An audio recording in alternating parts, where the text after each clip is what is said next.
This whole story kicks off right inside a busy company office. Taichi Arima was still grinding at the office way past closing time, rushing to finish everything before the last train left even though he totally planned on being home early. He was all set to hit the cat cafe and head home, but this job just totally wrecked his schedule. Tachi is a 28-year-old office worker who's totally hitting a wall because of all the constant delays and insane overtime. To blow off some steam, he started hitting up a cat cafe where he can just chill and play with all the fluffy cats. He finally finished the job with only a few minutes to spare before his train arrived. Taichi took a shortcut and started sprinting like crazy to make sure he wasn't late. Suddenly, he spotted a super cute cat just wandering around. Teiji saw this and felt like the luckiest guy in the world. Suddenly, the cat wandered onto the crosswalk right as a truck came barreling toward it, and while Taichi jumped in to save it without thinking twice, he ended up losing his life in the wound. But just a few seconds later, Taichi finally woke back up. He finally woke up inside a cozy house, staring right at a table that looked super warm and inviting. He was super confused because this place was definitely not a hospital. But then, a cat literally crawled out of the table. It turns out he was the exact same cat he tried to save. Teki was so relieved the cat was okay, but then it suddenly started floating in the air with a hollow on its head and gave him a big smile. She didn't say much, but her thank you to Taichi really came from the heart. Taichi was totally lost and had no clue what kind of crazy situation he was even in. The cat reveals she's actually a powerful cat god, and even though she didn't need saving, she's super grateful that Taichi literally died just to protect her. Taichi was having a hard time believing any of this, especially the part where he kicked the bucket. But the cat god told him straight up that he was definitely dead. But she still chose to find him in the afterlife because she'd heard how much he truly loved cats from the ones he looked after at the cafe. Taichi was hyped that his love for cats hit the ultimate peak and finally reached the level of a cat god. The cat god couldn't stand watching such a nice guy die, so she offered to send him to a brand new world. But Teiji was totally lost at first. First, she explained that it's basically like traveling to a whole different world from Earth. Taichi was stressed that his trash stamina would get him killed in this new world, but the cat god told him to chill because she was giving him all the strength he needed.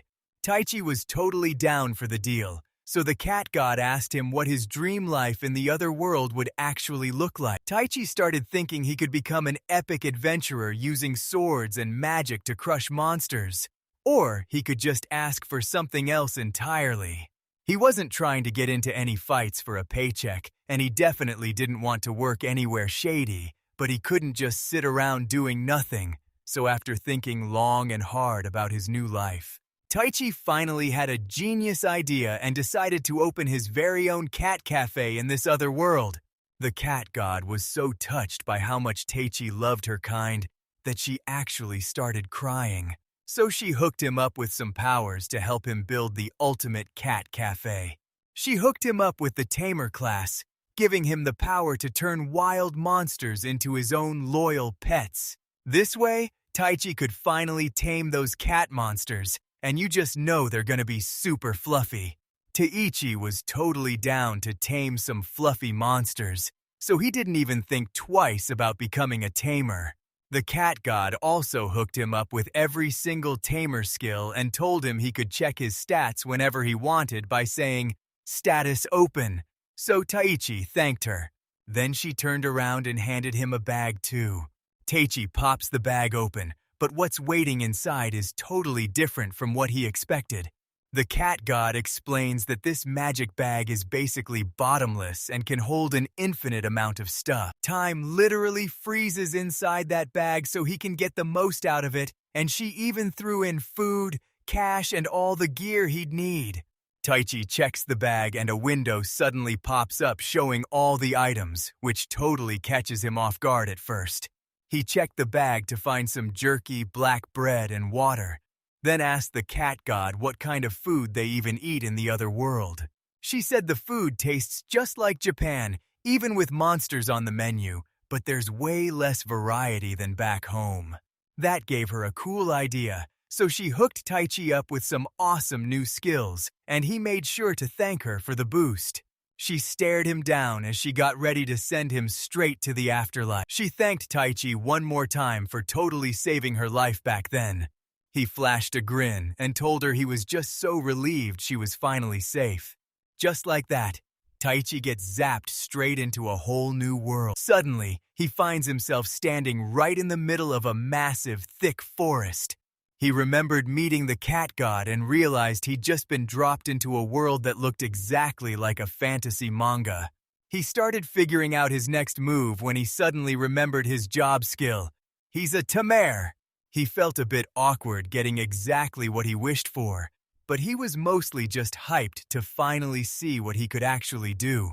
Next, he pops open his status window to check out his new powers, finding over a dozen class skills plus unique ones for language, insight, imagination, and even shopping. But then he spots, it says, they're the one person that every single fluffy creature absolutely adores. Since his skill was totally maxed out, he could tame anything from monsters to dragons without even trying.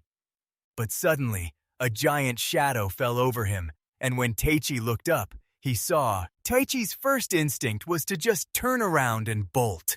The dragon blasts a massive wave of fire right at him, and he just starts sprinting for his life on pure instinct. Taichi was totally freaking out until he realized his taming skill should work on this dragon, but he had no clue what he'd do with it since he wanted a cute, fluffy cafe. Out of nowhere, a massive beast lunges from behind the dragon and chomps down on its neck, killing it instantly. Taichi was totally blown away after seeing all of that go down. But right then, the creepy monster realized Taichi was nearby. He lunged straight at him to finish the job, leaving a terrified Taichi with absolutely no other choice. He didn't waste a second and used his taming skill on that mysterious wolf monster. Right then, Taichi looked back at his life and realized he'd spent every single day just grinding away at a toxic company. Next, they headed straight to a cat cafe to chill out and play with some super fluffy kittens. Taichi was obsessed with cats and loved feeding them whenever he could. Plus, his phone was full of cat pics that were honestly way too cute not to post. Taichi showed those cats so much love that they finally started getting hyped to play with him. He was a total cat magnet in his past life, which made him dream of opening a chill animal cafe. But things took a wild turn when he ended up taming a massive 6-foot fluffy wolf beast instead. Teki started stressing out, wondering if he'd be okay after using that Hammerman impulse. Then he remembers he's got a conversation skill, so he figures he can just talk his way out of this. Suddenly, the monster starts screaming that he can't believe he actually got tamed. This beast, who calls himself the Offender, never thought he'd have to follow a human's. Fenmer kept whining about how he took down a dragon in one hit, but now he was actually being tamed by a human, leaving Taichi with nothing but a super awkward smile. He started wondering if he'd even be safe if he let them go right now. Right then, he spotted the Fender's tail wagging like crazy, and man, it looked super fluffy. Taichi was so hyped for this meeting that he thanked the cat god. Then he finally asked the Fenrir to officially become his familiar. Fenrir asked if Taichi really wanted a lone wolf like him as a familiar, and Taichi didn't hesitate to say yes. The Fenrir saw how weak Taichi looked and figured he'd be a total pushover. Taichi knew he'd be monster bait if he wandered off alone, so he was super relieved he convinced the Fenrir and finally told him his name. Then the Fender actually asks Taichi to give him a name. Monsters don't actually have names, so Fenrir saw how lost he looked and explained that tamers always have to name their beasts. It's basically common sense. Pei-Chi almost threw in the towel, but he thanked the Fenrir for the lesson since he's just a rookie tamer, and this is his very first familiar. Fenrir was totally blown away because he thought Taichi was some kind of pro, but he still asked the guy to give him a name. Tachi started thinking hard because he knew he couldn't just give a monster who calls himself a lone warrior some soft, fluffy name. He thinks about it for a bit until a name finally pops into his head, and he decides to call the Fenrir Luke. Taichi explained that the name Luke basically means light, which he thought was perfect since the dog has such a bright and shiny coat. Luke looked down, checking out his own super fluffy fur. He flashed a smile like he was actually into it, and Taichi thought it was the cutest thing ever. Fenrir announced his name is Luke now, which was a perfect fit, and Taichi asked his new buddy to look out for him from here on out. Taichi reaches out to touch Luke's fur, and his hand just sinks right into the fluff. And he totally didn't see that coming. Taichi had never felt anything this soft in his entire life, making this little guy the perfect choice for his first familiar. Alright, let's break down how this crazy world actually works. This forest sits right southeast of Luram City in the kingdom of Shulkach, and it's locked behind a massive barrier because it's crawling with super dangerous monsters. A bunch of mages stacked up layer after layer of magic barriers to keep those monsters locked in the forest and stop them from causing a total disaster. If a beast is actually strong enough to smash through the barrier, the top-tier adventurers step in to take it down. Some monsters were just way too strong for the barrier to handle, like the legendary lone warrior Fenrir, a beast so rare that he's only ever mentioned in old myths. Before he ran into Taichi, Luke was just wandering through the woods on a totally normal sunny day. Every time he showed up at the monster's favorite watering hole, they were absolutely terrified of him. They immediately bolted because his insane power in the deep forest made him look way too scary to handle. Luke eventually got used to being all alone and started calling himself the lone warrior Fenrir while he washed up in the water. Water stepped out and shook his whole body to dry himself off. Luke checked his reflection in the water and hyped himself up for looking awesome as usual, totally vibing just by hanging out with himself. Luke's stomach starts growling like crazy, and he knows it's finally time to go hunt down some prey. He was starving for some dragon meat, so he started leaping through the trees to hunt one down without making a sound. Luke remembered hearing that humans are actually amazing cooks, but since he's just a solo Fenrir, he never thought he'd get a real meal until he spotted a massive dragon and charged straight. Luke was super annoyed to feel a human nearby while he was out hunting, but out of nowhere, Taichi actually managed to tame him. He was totally shocked he got tamed that fast, but Taichi's crazy aura proved he was a total powerhouse. So Luke was actually down to be his familiar. And then he realized Taichi actually knew the converse skill too. Man, Luke was actually super impressed by that. Still, Taichi definitely got Luke's attention. For the first time in his life, someone actually stood their ground instead of running away, and Luke respected Taichi instantly for being way cooler than all those other coward monsters. Luke was just waiting to finally get a name. That was the name, and it happened right when Taichi asked him to be his familiar. Luke agreed and asked Taichi to give him a name, finally becoming the legendary solo warrior Fenrir. He finally got the name Luke, but he was super annoyed that Taichi wouldn't stop petting his fur, so he finally snapped and asked how much longer he was going to keep it up. He was a legendary Fenrir back then and definitely not someone you could just touch. So Taichi quickly said he was sorry. He told Luke he wanted to head to the city and asked for directions, and Luke acted like he obviously knew exactly how to get there.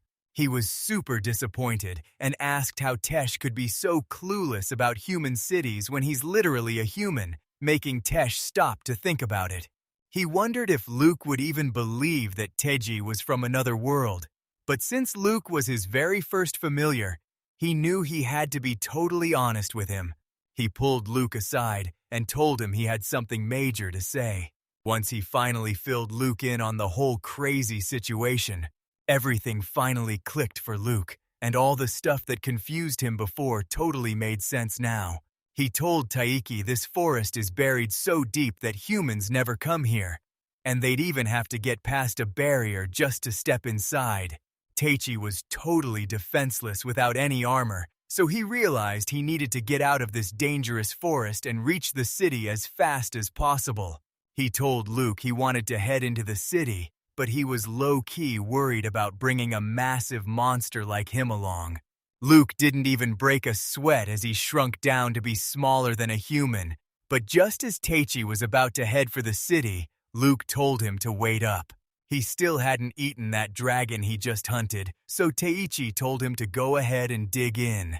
While Luke was chowing down, Tachi was totally shocked to see him eating that dragon meat completely raw.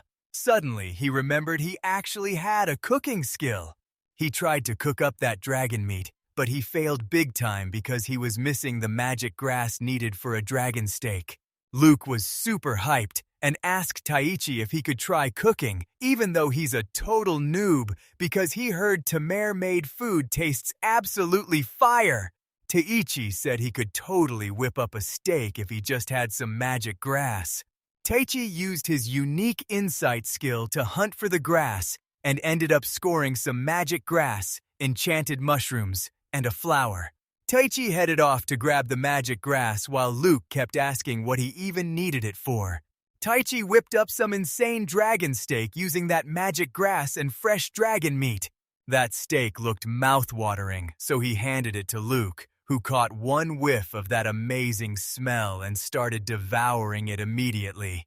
And right after he gulps it down, Luke stayed quiet for a bit. Then he finally admitted the food was incredible and way better than eating it raw. Luke absolutely loved the dragon meat made with that special cooking skill. After finishing his meal, he asked Taichi for another steak later and handed over some dragon skin and claws. He told him, Luke shot back that even he knew humans need cash to survive, and since he was new to this world, he definitely needed some, which Taichi totally agreed with. He snatched up the materials and thanked them, even though he doubted they'd actually sell, but he went ahead and put them out anyway. He shoved all the materials into his magic bag. Taichi was hyped because his dreams were coming true way faster than he thought, and he definitely needed that cash to keep Cafe Fluffy going. Now the only thing left to do was head straight for the city. Taichi was zooming through the forest at top speed while riding on Luke. He kept shouting at Taichi to hold on as tight as he possibly could. Luke was seriously struggling to hang on while they were zooming along at such a crazy speed. He remembered asking Luke 2 hours ago how long the trip to the city would take, and Luke told him it'd be a few hours. They kept on walking for hours, but it felt like the journey was never going to end. Taichi was moving so slow that it felt like they weren't even getting any closer to the city. He ended up jumping on Luke's back after realizing the city was so far away, it would take a few hours even for someone as fast as Luke. While they're on the move, Luke suddenly warns Taichi that a monster is lurking right nearby. He was ready to finish this, so he leaped into the air and one-shotted that massive bird monster. He told Taichi to shove that monster's body into his bag since its parts are worth a ton of money. They kept up the speed while Luke just crushed every single enemy that got in their way. Fast forward a few hours. Using their powers, the two finally made it to the city and Luke got the full update. Taichi was looking at Luram, the second biggest city in the whole kingdom of Shulkai. Taichi looked out at the city and saw it was totally packed with people. You could even see people right at the border, just busy working away in their fields. The city felt totally chill, and Luke noticed it was packed with adventurers and soldiers. Plus, it had a perfect view, and monsters barely ever attacked. Taichi was stoked because a big crowd was exactly what he needed for his fluffy cafe, so he headed into the city to find a place to crash, even though Luke totally roasted him for being weak. But right as they were still standing at the front gates, the guard pointed out Luke's massive wolf and asked if it was dangerous, but Taichi promised it was totally harmless. Since he already got his hands on it, everything was safe, and the guard didn't see any issues at all. He was totally fine letting Taichi into the city, but as soon as he asked for an ID, Taichi had absolutely no idea what to do. His Japanese license was totally useless here, and the soldier asked him straight up if he even brought one. Taichi needed 5,000 shells just to get into the city, so he stopped for a second to see if he actually had the cash. He starts digging through all the gear the cat gods gave him and finds a wallet hidden inside. Taichi found 3 massive silver coins inside, but he had no clue how much money he was actually looking at. He asked Luke about it, but Luke was just as clueless about how much they were worth. Taichi was totally out of options, so he played dumb and asked the soldier the question, watching his every move as the guy spotted the big silver coins and promised to go find some change. Taichi just grinned and asked if these would work, and once the guard agreed, he pulled out 5,000 shells. He handed the change over to Taichi, and get this, that one big silver coin was actually worth a massive 5,000 shells. Taichi also wanted to ask the soldier if he knew any good spots to crash for the night.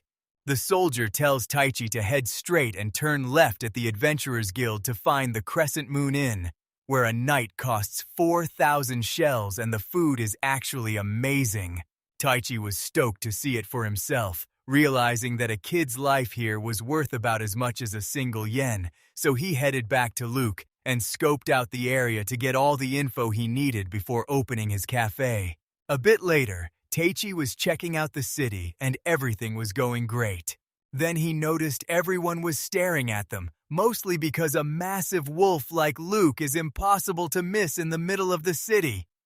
Wait, Letson.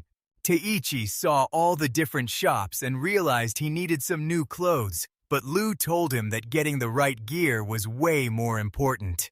Taichi said he'd way rather have a real jacket since he was freezing while riding on Luke's back, but Luke just called him a total weakling.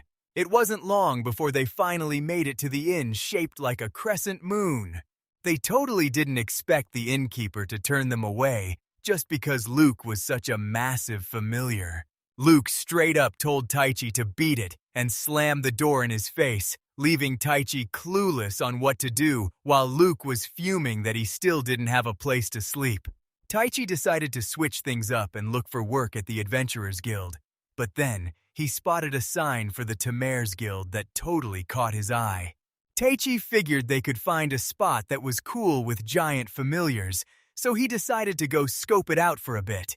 Taichi headed over to the Tamers Guild, but the place looked like a totally normal building from the outside.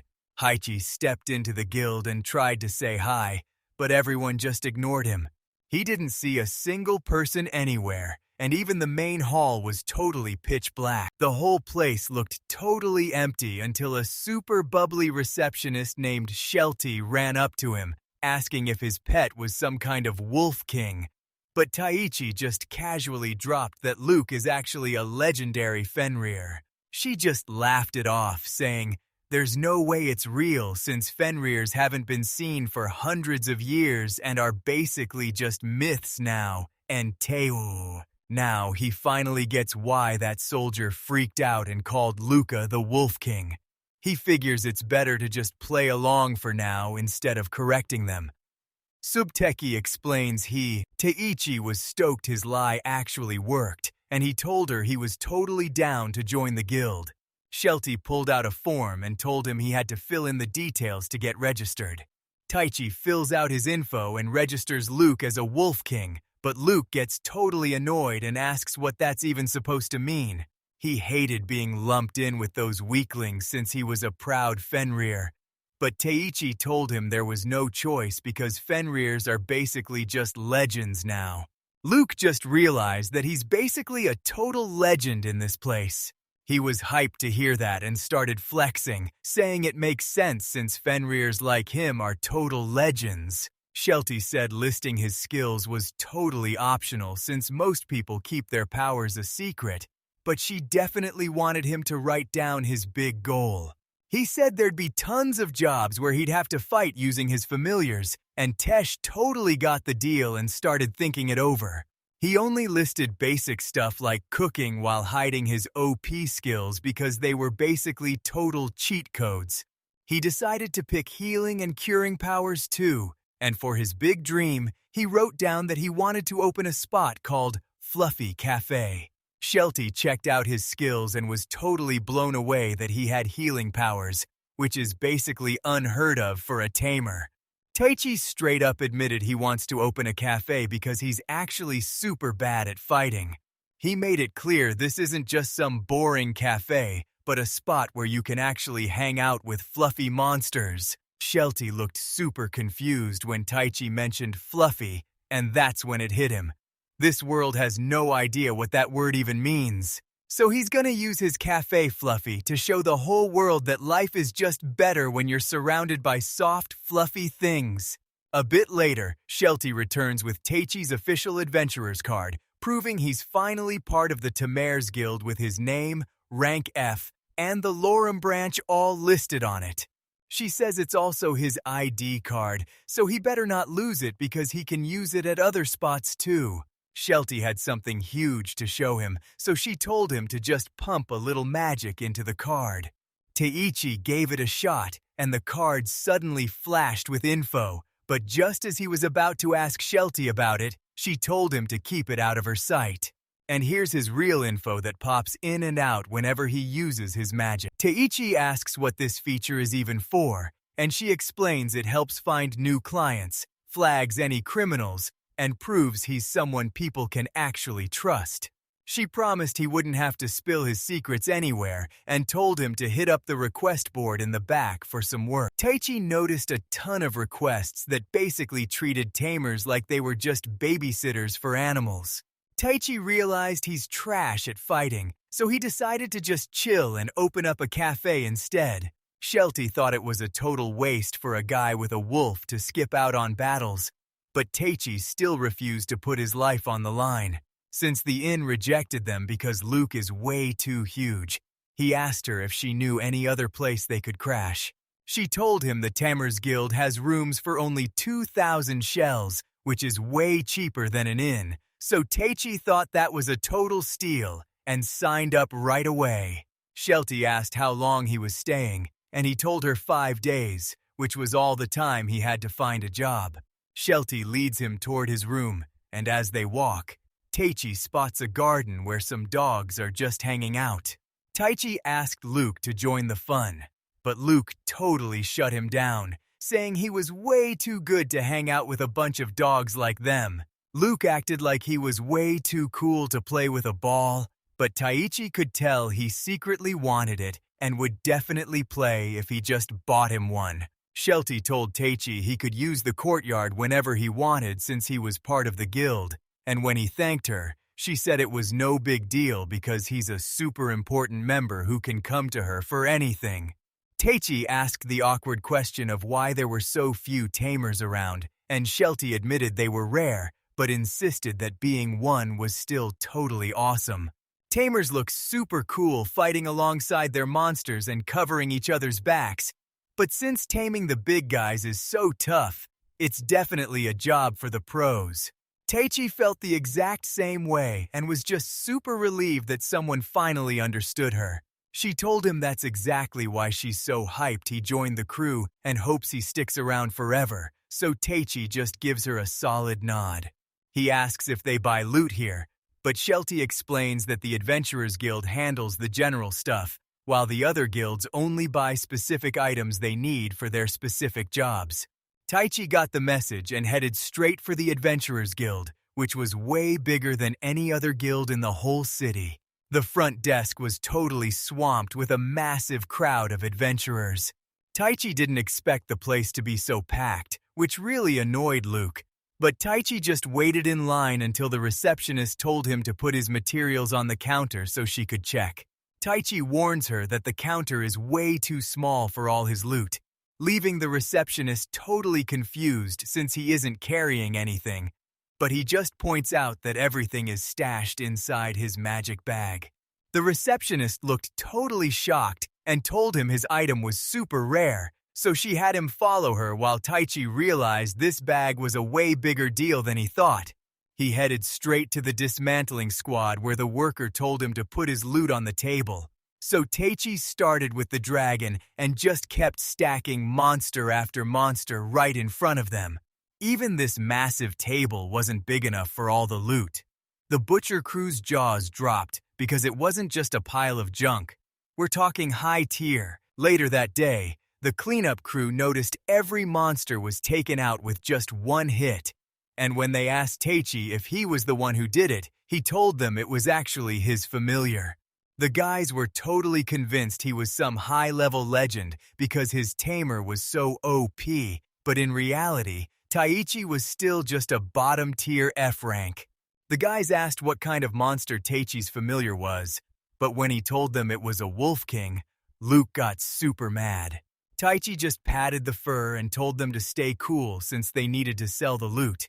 And Luke basically melted after getting praised like that. The dismantling crew was totally blown away that a literal wolf king actually listened to Luke. So they got right to work carving up the monsters to figure out the final price. Taichi just chilled outside while they got to work breaking everything down. When she's finally done, the receptionist apologizes for the wait and hands him a mountain of gold coins, explaining that the 3 red wolves sold for 100,000. Now that he was totally loaded, the receptionist got curious and asked if he was finally gonna buy some new gear. Teichi lets her in on his big secret. He's actually planning to open a shop called Cafe Fluffy. She flashed a smile and said it's a total bummer he's not becoming an adventurer, but she's just glad a powerhouse tamer like him is sticking around to keep the town. Taichi took her advice to heart, and as she said goodbye, she promised to visit Cafe Fluffy the second it opened. Feeling pumped, he headed back to the Tamers. He finally had the cash to open his cafe thanks to Luke's hard work, so he's hitting up the Commerce Guild tomorrow right after he finds the perfect spot for the shop. Shelty let him know that the Tamers Guild actually had some sweet properties available if he was interested. Since tamers have massive familiars, there are houses on the edge of town for them, and Tesh thought that sounded like a total win. He asked to see the spots right then, but Shelty told him to come back first thing tomorrow morning so she could get them all ready for him. Teichi headed back to his room to crash, feeling hyped about how much he'd actually gotten done today. But before he started looking at properties, he headed straight for the equipment shop to gear up. The dealer starts to say hi, but he stops dead in his tracks the second he spots Taichi's familiar. Taichi offered to summon the heavy familiar outside, but the shopkeeper said it was totally fine, so Taichi thanked him for being so chill. Taichi was checking out all the epic gear the soldiers were wearing, so Luke told him to just buy some, but Taichi said it was way too heavy, and Luke totally roasted him for being a weakling. Then Luke spotted something and pointed out just how crazy it looked. Pechi grabbed a super soft, lightweight jacket, and Luke told him it was a massive upgrade from his boring old clothes. Teichi really wanted his master to look decent for once, so he decided to buy it right then and there.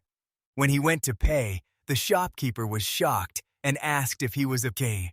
It looks like the shopkeeper totally recognized Luke as a wolf king, which is insane because you almost never see them around anymore. He was also super impressed by Luke's shiny coat, and since Luke is a total sucker for praise, he was absolutely loving the attention. Since they were already talking about coats, Teichi took the chance to mention his plan for a cafe full of fluffy monsters, and the shopkeeper was so hyped to visit that it totally made Teichi's day. He threw on some normal clothes and headed back to the Tamers Guild to talk business about the property. Shelty says good morning, and when Taichi asks if she found him a place, she smiles and tells him she found an awesome spot right by the Tamers Guild. The busy area was perfect for a cafe, but Teichi wanted a more chill vibe, so Sheltingneck suggested a quiet spot right on the edge of the city by the outer wall. Taichi looked up and checked out the map of the house. He checked the floor plan and saw a massive backyard garden perfect for training familiars, and it even came with its own well. Tesh thought the place was perfect, but Shelty warned him it's actually super dangerous since it's outside the walls and monsters could attack at any second. Taichi knew that even if a monster showed up, Luke would totally crush it without breaking a sweat. He promised he'd be totally safe with Luke backing him up, so he asked to see the place right now, and Shelty agreed to give him the tour. They led him right outside the walls, and that's when Tachi finally saw the house and the well sitting in the backyard. The house looked totally awesome, and he loved it right away, while Luke checked the place out and gave Taichi the thumbs up. He thought the place was a total win too, so Taichi was ready to buy it and took the offer to check out the inside right now. Taichi agreed, and the second he stepped inside, he was totally blown away by how awesome the house looked. Shelting explained the place looked so professional because it used to be a restaurant run by a tamer who used his monsters to gather supplies, and Taichi thought that was a total win. Luke looked at the empty spot in the house and realized it was way too small for him. Luke asks if a legendary Fenrir like him can really handle living in such a tiny spot. But Taichi just tells him that home is wherever you make it. He was 100% sure that Luke was totally going to end up loving it.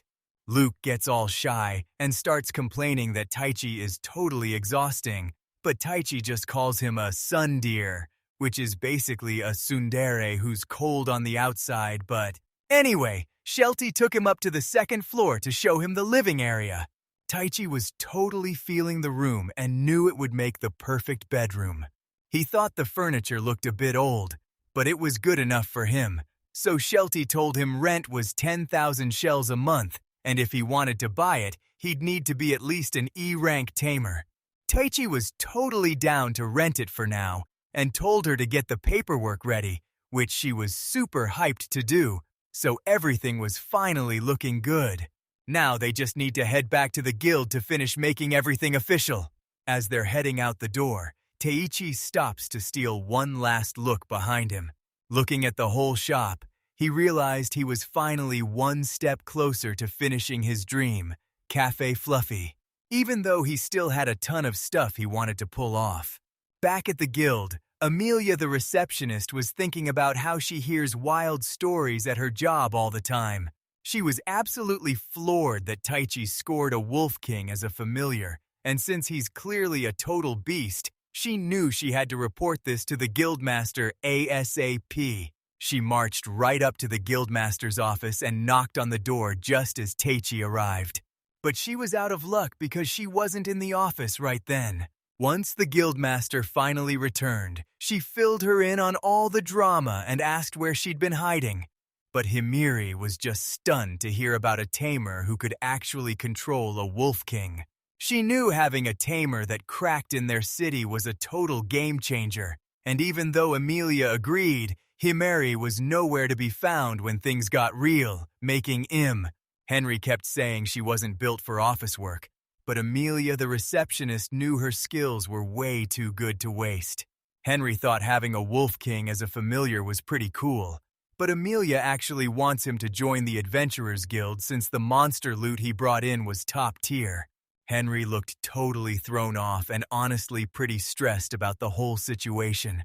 She totally shut the whole thing down right then and there, and when Amelia asked what the deal was, Himiri admitted she just didn't want to invite that guy to the Adventurers Guild. If the guild keeps pestering him, he might just take over the whole city, so they're playing it safe for now, while Amelia agrees and heads back to work. Emery was actually holding back her thoughts because she remembered how terrifying it was to fight a Wolf King, and she realized that if this guy could actually tame one, he must have a super rare job just like her. She thought it was super weird that a guy this powerful with a Wolf King was acting so chill, and she wondered if she'd ever run into him again in the city. If they finally meet, she'd way rather be Himiri the adventurer than the guildmaster, and as she stares out the window, she's totally sure they'll hit it off. Back to Taichi. It's his first day in the new house, and he's hyped to finally have a spot for his dream cafe, which Luke says is only possible because Taichi got caught and thanked him for the huge save, but Luke told him to stop touching him whenever he felt like it. He was low-key into it at first, but then Taichi got super weird and started sniffing him. Taichi says they gotta grab some house stuff first, so Luke asks if he's planning to buy all new gear.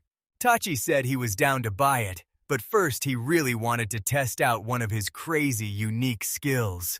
He's got a skill called creation, and Luke's never heard of anything this useful in his life. Taichi decided to test it out right away, and as soon as he triggered his creation skill, a 3D block popped into his head that he could mold into whatever he wanted.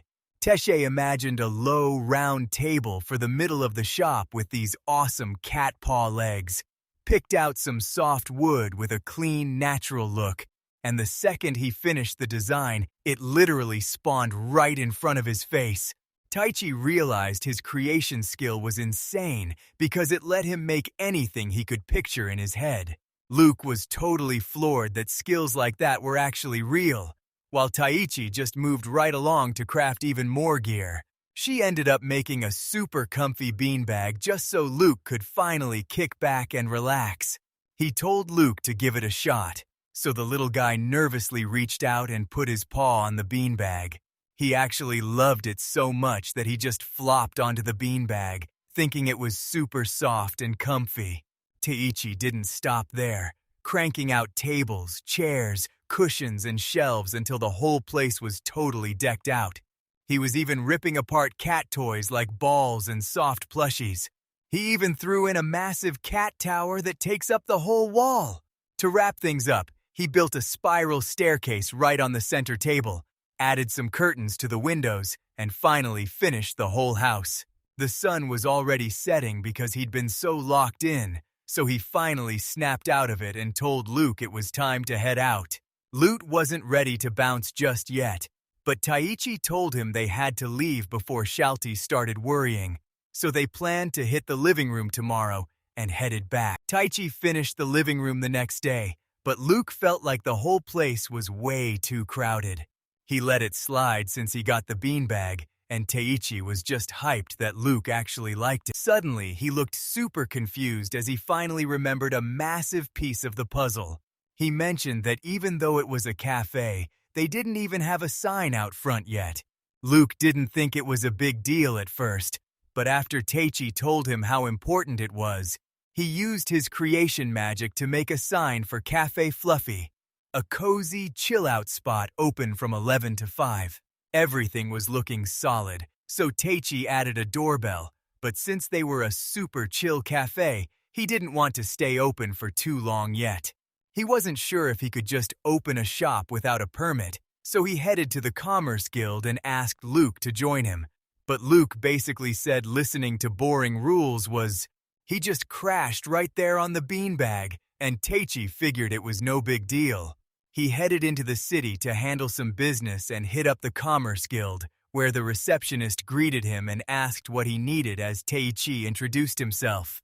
He explained he wanted to open a cafe where people could hang out with his familiars, but she was totally confused why anyone would want to chill with literal monsters. Taichi was honestly pretty bummed that nobody else understood the true glory of fluffiness. She explained that even though they're monsters, they're actually super soft and fluffy to pet, which is exactly the kind of comfort humans need. The receptionist thought the Cafe Fluffy idea was awesome, and since Taichi is a tamer, he was totally cleared to own it. But there was a catch. Every working monster had to be registered with the Tamers Guild, and Pei-Chi totally understood why. She started explaining how taxes change depending on the shop's location and type. So Taichi told her he was just renting a private spot on the edge of town. She told him that shops on the outskirts only pay a 5% tax, and Taichi thought that was a total steal. Then she asked him when he was finally gonna open the cafe. But right at that moment, Taichi was totally stunned and couldn't say a single word. He realized he still had some prep work to do, so after the receptionist told him to come back once he had a date, Taichi bolted to his car and screamed that they had a massive problem. Luke asked what kind of massive trouble was big enough to wake up a lone Fenrir. Taichi tells them they can't open the cafe yet because they're way too short on fluffies. Luke was totally chill and didn't think it was a big deal, but Taichi was freaking out because he knew this was actually a massive problem. Luke straight up asks him why he isn't out there taming monsters already since that's literally his job. Taichi heads straight to the Tamers Guild to ask Shelty for the inside scoop on the fluffiest, friendliest monsters around. Shelty says there are berry rabbits in the southwest, but they're basically just target practice for total beginners. Taichi thanked her for the tip and wasted no time heading out to track down Berry Rabbit. Luke said those berry rabbits are crazy fast, so how's he actually gonna catch them? Luke offered to go grab them, but Nate Taichi shut him down immediately because he didn't want the rabbits to get hurt. Suddenly, he heard something rustling through the grass. He looks over and finds this super cute, fluffy little monster bunny staring right at him. Taichi was totally obsessed with how cute this monster was and knew right away it had to be a berry rabbit. But while he was busy gushing over them, Luke thought it was crazy that these super shy berry rabbits just ran right up to Taichi. But he realized his loved by all fluffies title was working its magic, and now he's officially tamed one. Once Taichi tamed the berry rabbit, he decided to name it Marshmallow because it was just so white, soft, and adorable. Taichi wondered if he could use his converse skill to chat with the berry rabbits, but Luke told him they weren't smart enough yet, and he'd just have to wait for them to learn how to talk later. Taichi was so happy that he gave Luke a massive hug and called him a genius while rubbing his fluffy fur, but Luke told him to stop acting so casual because he got cut off, but Taichi finished the sentence for him since he's the only Fenmer left. Luke busts out laughing when Taichi says he's carried that thing around so much he's basically memorized it by now. That's when Taichi saw a whole pack of berry rabbits heading straight for him. So he just started taming them all, one by one. He spotted berry rabbits in all sorts of colors, naming the white one Monica and the brown one Karen. For him, hanging out with these fluffy creatures was basically the best thing ever. Luke started getting worried and asked him just how many he was actually planning to tame. Taichi ended up taking down way too many, and he headed back to the city with a massive haul of berry rabbits.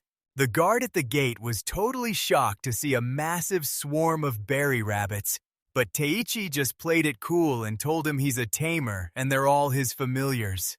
He flashed his guild card thinking everything was chill, and the guard said it was totally fine as long as they were his familiars. He was super confused about whether his skill level limited how many monsters he could tame, and Taichi was totally caught off guard by that question. The soldier's question was totally fair, but since he couldn't just admit his skills were actually infinite, he lied and said he could only tame them because they were small and weak. The soldier hesitated for a second but totally fell for the lie, so Taichi just told him it's impossible to know their real levels anyway. The soldier actually started to agree with him, letting Teki totally wiggle his way out of the questioning. He still got grilled later when he showed Shelty his 10 berry rabbits, leaving her totally stunned and full of questions. But once things calmed down, Luke told all the berry rabbits to. He warned the other rabbits to stay far away from his beanbag, and Taichi noticed that Luke was totally hogging it for himself. Soaking made another toy for the berry rabbits, and Luke was totally stoked because they looked so adorable playing with all their stuff. Now all that's left is the menu, and even though tea is a total luxury in this world, he refuses to serve anything that tastes like trash. So he decides to bust out his next unique skill, shopping. This meant he could actually make the cat god do his shopping and grab 5 items for him all at once. Suddenly, a pen and paper just popped up right in front of Taichi. He quickly scribbled down a list of everything he needed, including powdered sentia, Earl Grey tea, instant coffee, and a bunch of cookies and chocolates. He finished the list and watched it vanish, totally wondering if it actually made it to the cat god. To pass the time, Taichi got creative and whipped up a menu for his cafe, starting with green tea, coffee, and black tea, plus some cookies and chocolates for the sweets. Right then, a bag just popped up on the table behind him. The bill was a crazy 2,800 shells, and he had no clue how he was going to pay for it. He pulled out the cash and it totally vanished into thin air, so Taichi gave a huge shout out to the cat god for everything.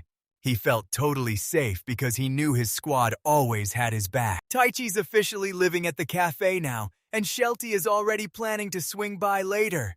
He's still got one major problem though. There's no bathroom, and in this world only the super rich families actually have bathtubs. Next up, Taichi is literally trying to scrub Luke down, but Luke is totally freaking out and resisting while Taichi tries to talk him into it. Taichi saw the berry rabbits actually vibing in the bath and joked that they were way better behaved than Luke. Luke got all shy and quietly shuffled over to get his bath. Even though he hated it, Luke just couldn't let the new guys win, and Taichi thought his stubborn side was honestly super cute. After he finished scrubbing Luke clean, he realized he needed to build a real hot bath before the freezing winter hit. Then he remembered Shelty saying it was totally fine to change the place up, even if he was just renting it. He used his creation skill to build a separate bathhouse, and when Luke asked what it was, Taichi just promised he'd love it before heading into the perfectly organized room.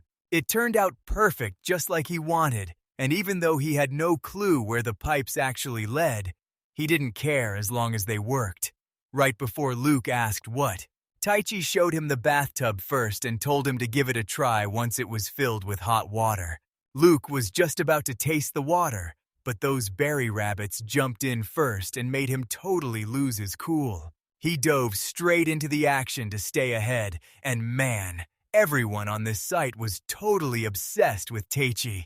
Luke felt that hot water and got more relaxed than he'd ever been in his entire life. Luke bragged that a noble Fenrir like him is way too good for cold water now that he's tried the good stuff, and Taichi was just stoked he liked it so much. Luke calls Taichi a total weirdo and demands a hot bath every single day, but Taichi is totally caught off guard by how hyped Luke gets for soak time. Then he hopped into the bath himself to finally chill out for a bit. Suddenly, Lu dives straight into Taichi's bath because she thinks it's totally unfair that he gets the huge tub all to himself. Luke was having a way better time now, getting so relaxed he totally lost himself, and Taichi could tell he was absolutely loving it. So once they finally finished up in the bath, His Excellency opened up the cafe and told Marshmallow he was taking charge of the berry rabbits to make sure they actually did things the right way. Marshmallow took on the job, and Taichi told the group they could play with the guests once they arrived, but for now, they were free to do whatever they wanted. 3 hours passed with absolutely zero customers, and since Taichi barely advertised the place, he just had to cross his fingers and hope people would eventually start showing up. He suddenly realized he felt exactly like a guy running a rental shop, and right on cue, the doorbell rang. Taichi's first customers were finally here. A group of 3 adventurers stops by for a break on their way back to town, but the archer nearly loses it and pulls her bow when she sees the rabbits and wolf, forcing Tate. She was also super confused about why there were actual familiars just hanging out in a cafe. Taichi explained that this was Cafe Fluffy, a spot where you can actually hang out and play with super cute, fuzzy monsters. He introduced himself and said he just opened up today, which meant they were officially his very first customers.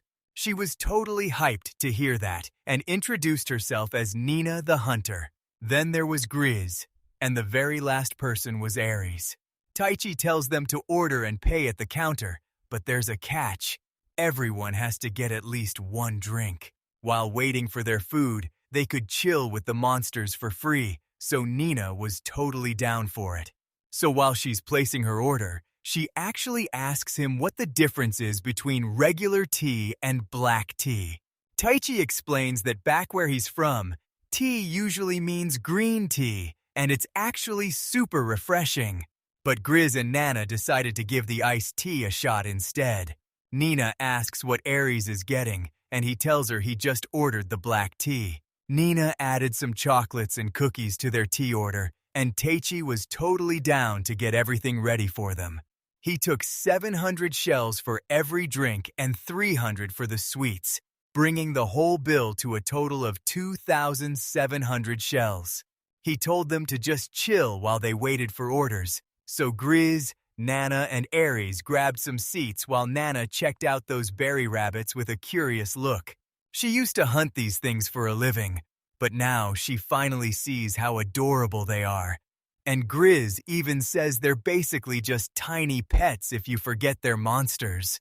Grizz was super curious about the giant wolf, but Luke definitely gave him the creeps, and that's when Marshmallow walked right up to Nina. She felt super awkward and guilty for aiming her bow at it before, so she just gave Marshmallow a little pat. Grizz started playing with another berry rabbit and was so hyped to finally hold one since small animals usually run away from him, making Nina realize he's actually a total softie. Ari told Grizz he was being way too extra, but Grizz just shrugged it off and said he was actually enjoying the once-in-a-lifetime experience. Nina asks Aries if she wants to play with the berry rabbits, but Aries shuts her down, saying she just needs some tea and a nap. Before long, Teichi showed up with the order. They served up a bunch of chocolates and cookies along with 2 iced teas and a black tea. Nana says the food looks epic. Grizz is hyped for his first ever green drink, and they finally start tasting everything one by one. Everyone was blown away by how smooth the tea was and how well it paired with those fire cookies, making Grizz think the price tag was missing a 0, but Teichi promised him the cheap price was for real. He was stoked they liked them and told them they could totally have some more. Meanwhile, Aries was just chilling and sipping on her black tea. A berry rabbit suddenly popped up in front of Aries and totally caught her off guard. Harry made sure nobody was watching her before she finally petted that super cute berry rabbit. She totally loved how soft it felt, but she was way too shy to let anyone see her sweet side.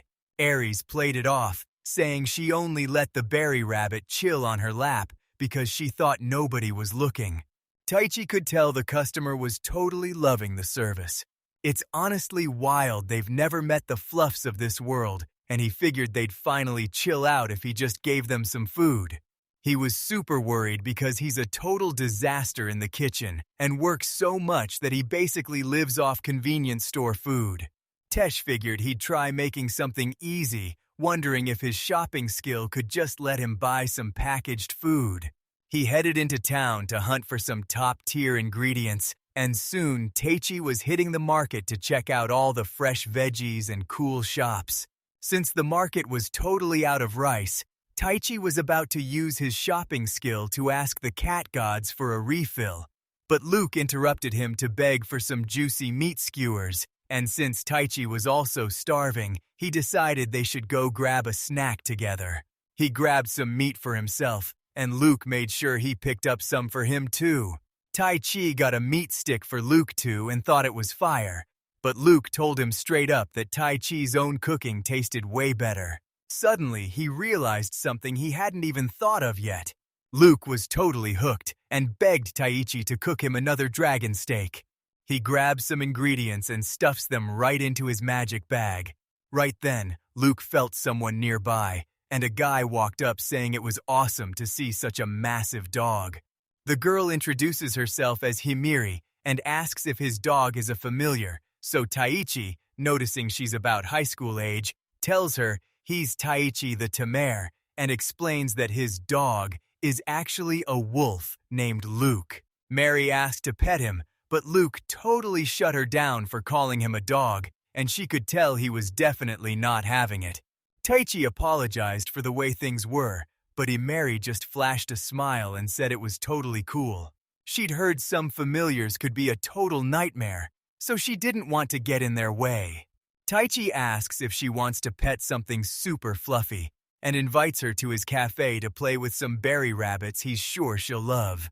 Himari was totally shocked to find out that Taichi actually runs Cafe Fluffy, the same place Agnelia the receptionist told her about. She followed Luke right to Cafe Fluffy, which looked way more like a cozy house than a shop as they both stepped inside. She was totally hooked on the super chill and relaxing vibes of the cafe. She totally loved hanging out and playing with those berry rabbits. Taichi looked at the rabbits and really wished Luke could be just as friendly as they were. Hamiri was totally shocked when she counted all 11 of his familiars, but Taichi just laughed it off like it was no big deal. She pointed out the shop wasn't even open yet and wondered if she was allowed to be there, but Taichi told her it was totally fine. Most people are way too scared to pet monsters, so if you're always down to welcome fluffy animal lovers no matter what time it is. He realized he sounded super sus, so he promised he wasn't up to anything weird, and she just laughed and called him hilarious. She whips out her wand and says she's way stronger than she looks, making Taichi realize she's a mage. But Himiri just calls herself an adventurer while keeping her secret identity as the guildmaster totally hidden. He suddenly realized that since he asked her out so randomly, she probably skipped breakfast, and she totally admitted he was right. Taichi told her to hang tight while he grabbed a little something, so Hammery chilled out and played with the berry rabbits. Taichi hits the kitchen and uses his shopping skill to grab all the pasta ingredients and Italian dressing he needs, then uses creation magic to craft custom dishes that fit the cafe fluffy vibe perfectly. He boiled the pasta, heated up the meat sauce, and plated the salad on a fancy dish, totally loving how the place was finally starting to feel like a legit cafe. After a bit, he finally brought the order out and mentioned that she looked like she was having a total blast. Hanmeri totally loved hanging out with fluffy berry rabbits, and since they were so soft and cute, she felt terrible every time she had to blast them with magic on a mission. Taichi serves up the food and tells her to eat up while it's hot, praying she actually likes it, while Himari is super hyped to finally take a bite.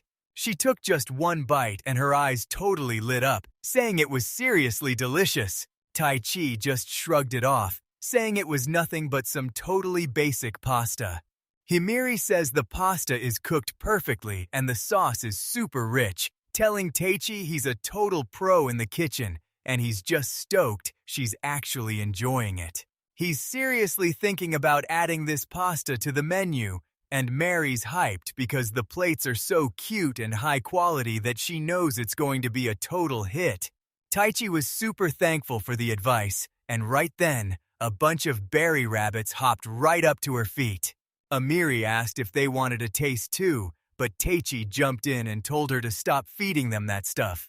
He brought over some snacks for the berry rabbits while they stared up at him with the most adorable eyes. Taichi thought it was so adorable it was basically cheating, and then he was asked if those berry rabbits actually ate strawberries for breakfast.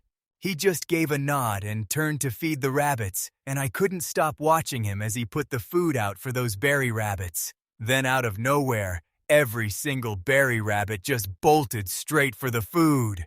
The berry rabbits were totally zoned out on their food, and they looked so adorable that it was impossible to look away, with Taichi even saying he could watch them like this forever. Right as she started to chill, Emiri suddenly realized she'd been totally sucked in by those berry rabbits. She was totally hooked on those berry rabbits and couldn't get over how insanely fluffy they actually were.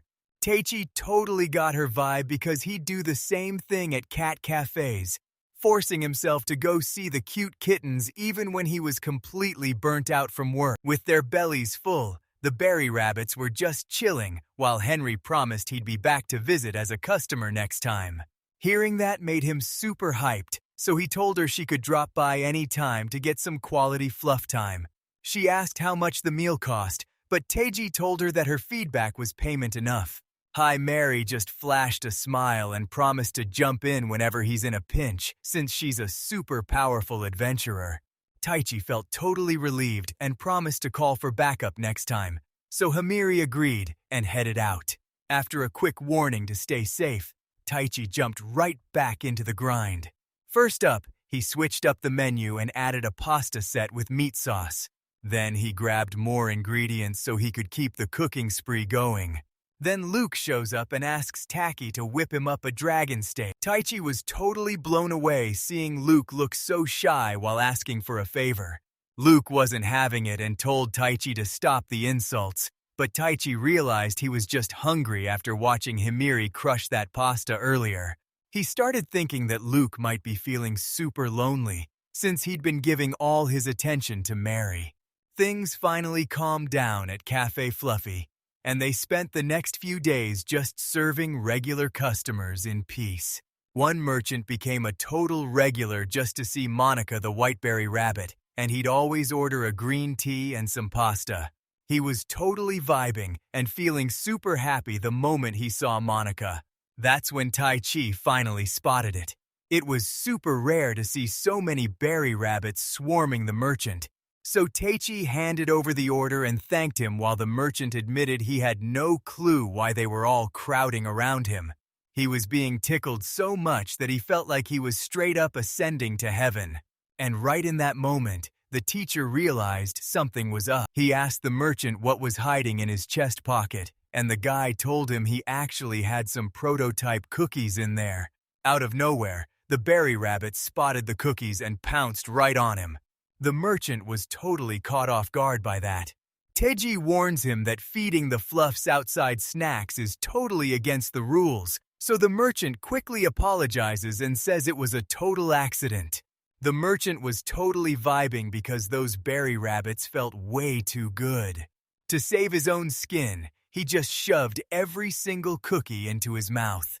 Every single berry rabbit was left completely frozen in their tracks. Taichi looked at them and asked if they were seriously that hungry. He was super annoyed, so he figured he'd whip up some snacks for the whole crew and Luke sometime. He watched the poor merchant's heart break as every single rabbit ditched him and ran away.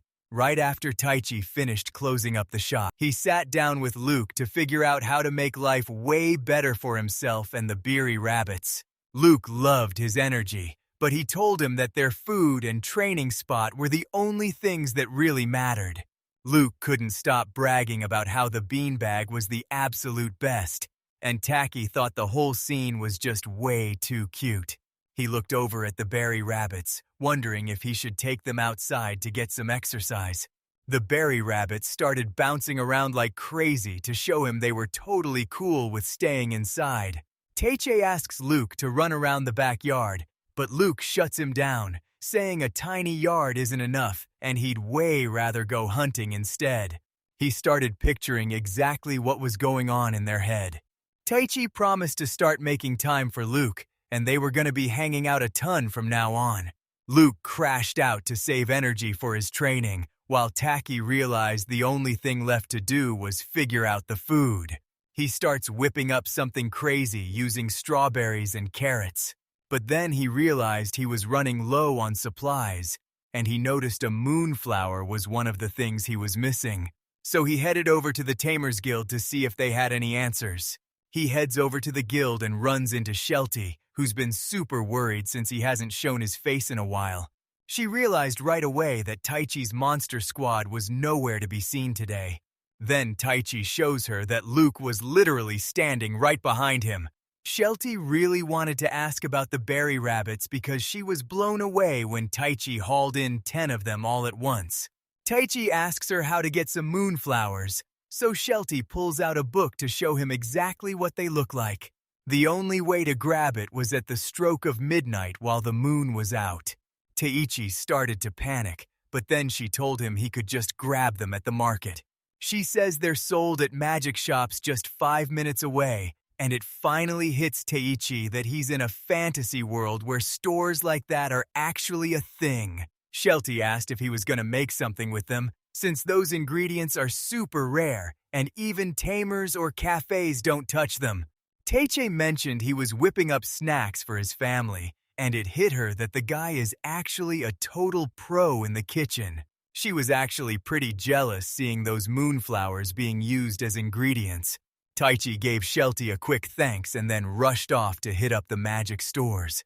Taichi didn't waste any time and finally made it to the magic shop and spotted this massive shop that looked like it was strictly for the fancy nobles.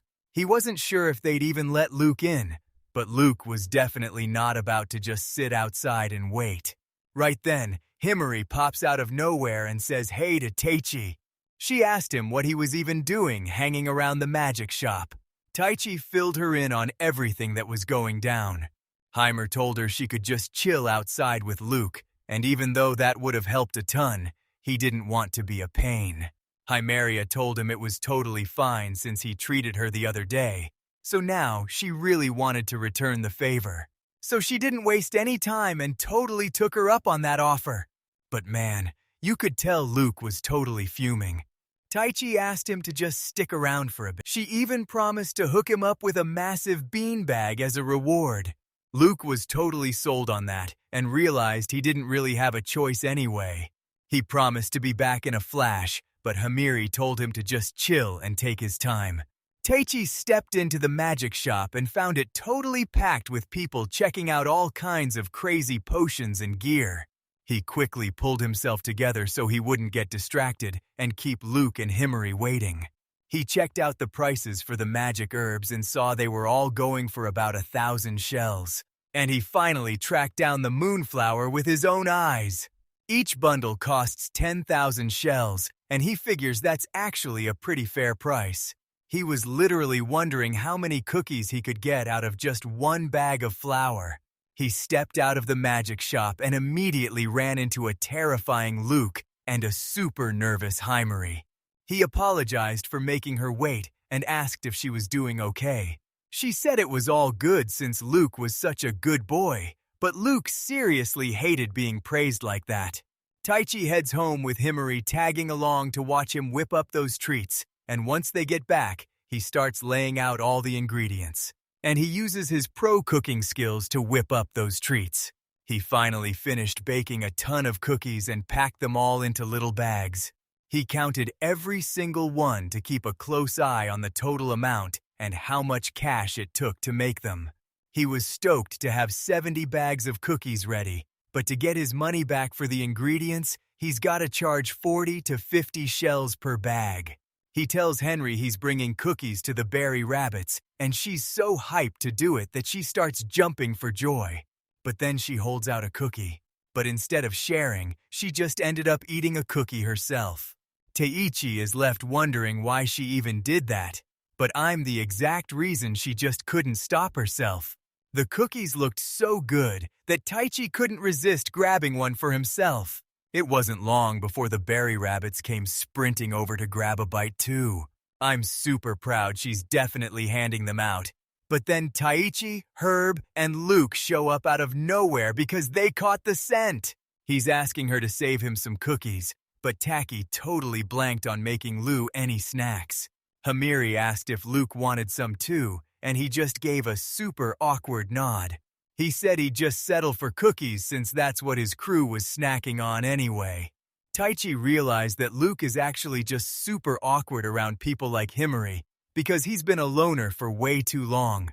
Taichi just grinned and told Himari he'd deliver the cookies to Luke himself while she dealt with the berry rabbits.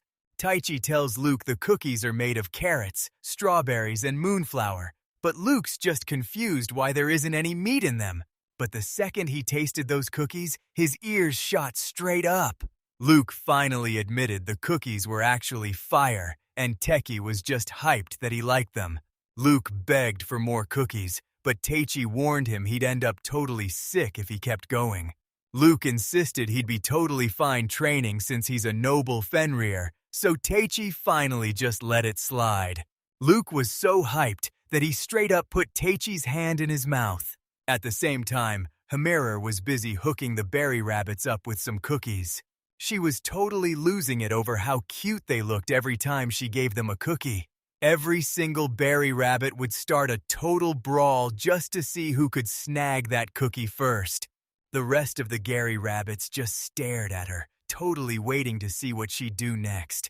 Hamiri totally folded the second she saw those super cute eyes staring back at her.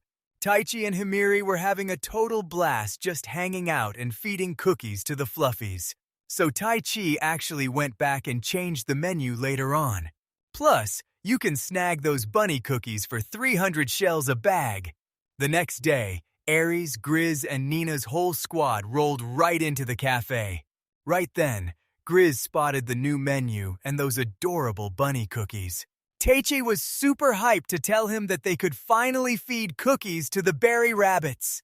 Grizz and Nina rushed to grab a bag for themselves, while Aries was totally chill just sticking with black tea. Nina told her she should give it a shot, but Aries just said she was totally fine. Mana notices that no matter what Aries says, she always ends up tagging along whenever they hit up the cafe. Taichi warned Grizz that the berry rabbits would go crazy for the cookies, but he was totally caught off guard when they swarmed him in a split second, and Grizz even poked fun at. She's gonna have a blast handing those cookies out one by one. Aries just watched them as they fed the berry rabbits. Fast forward a few days, and Teichi spots Aries walking into the cafe totally alone. She claimed she just wanted to chill with some tea, and totally denied that she was actually there to pet the rabbits. She grabbed her go-to tea and chocolates, feeling super chill since the place was empty, and started reading her book while sneaking peeks at the berry rabbits. And right then, Sin Taichi showed up with her order. She finished her chocolates and tea, then asked Taichi where he even found this stuff because the smell was totally next level. Taichi apologized and just said he got it through a friend's hookup. Eri realized he couldn't say a word, so she apologized for the trouble and went right back to sipping her tea. That's when Taichi reaches down and scoops up a brown berry rabbit. He plopped her right onto Aries' lap, totally catching her off guard as she insisted she only came there to read. Taichi told her everything was fine and said this brown berry rabbit's name is Choco. Aries realized her name sounds just like the chocolate she's obsessed with. She actually started smiling without even realizing it, looking like she was totally into it. Taichi caught on and backed off to give her some space. Aries realized that Taichi finally caught on to the fact that she totally hates being watched by other people. She reaches out and gives Choco a sweet little head pat. She started wondering if everyone else felt this amazing too. But then, Choco totally spooked her by licking her finger. She figured it was just the smell of the chocolate she was eating earlier, so she's planning to bring some cookies next time. Taichi closed up the shop for the night, feeling totally hyped that everyone loved his brand new snacks. Luke reminded him it was time to train, so Taichi finally agreed to get moving. But just a few seconds later, he was already totally regretting his little stunt. It's because Luke was moving way too fast for him to even keep up. Luke reminds him he promised to do this for real, but Taichi had no clue it was gonna be this intense. He could see that Luke was actually super hyped right now. He's not slowing down at all, and that's when Luke spots a dragon right in their path. He told them straight up that he wanted to get his hands on dragon steak again. Taichi is totally losing it over how massive this dragon is and asks Luke if he's actually serious about killing it, but Luke just shrugs and says it looks like a tasty snack. He told Taichi to just stay back while he went to take out the dragon. Luke instantly locked in and fired off a moonlit wind slash straight for the dragon's neck. Taichi totally lost his focus just because of how crazy that move's name was. He totally missed the part where Luke sliced that dragon's head off like it was nothing. Taichi realized all over again that he seriously hit the jackpot by taming Luke. Luke runs up to Taichi asking for a juicy dragon steak, and Taichi gets straight to work making it. Luke was totally devouring that delicious meat, but then he was asked if it was even okay for humans to eat dragons. Taichi told them it was totally cool because dragon meat is actually a super high-quality ingredient for humans to eat.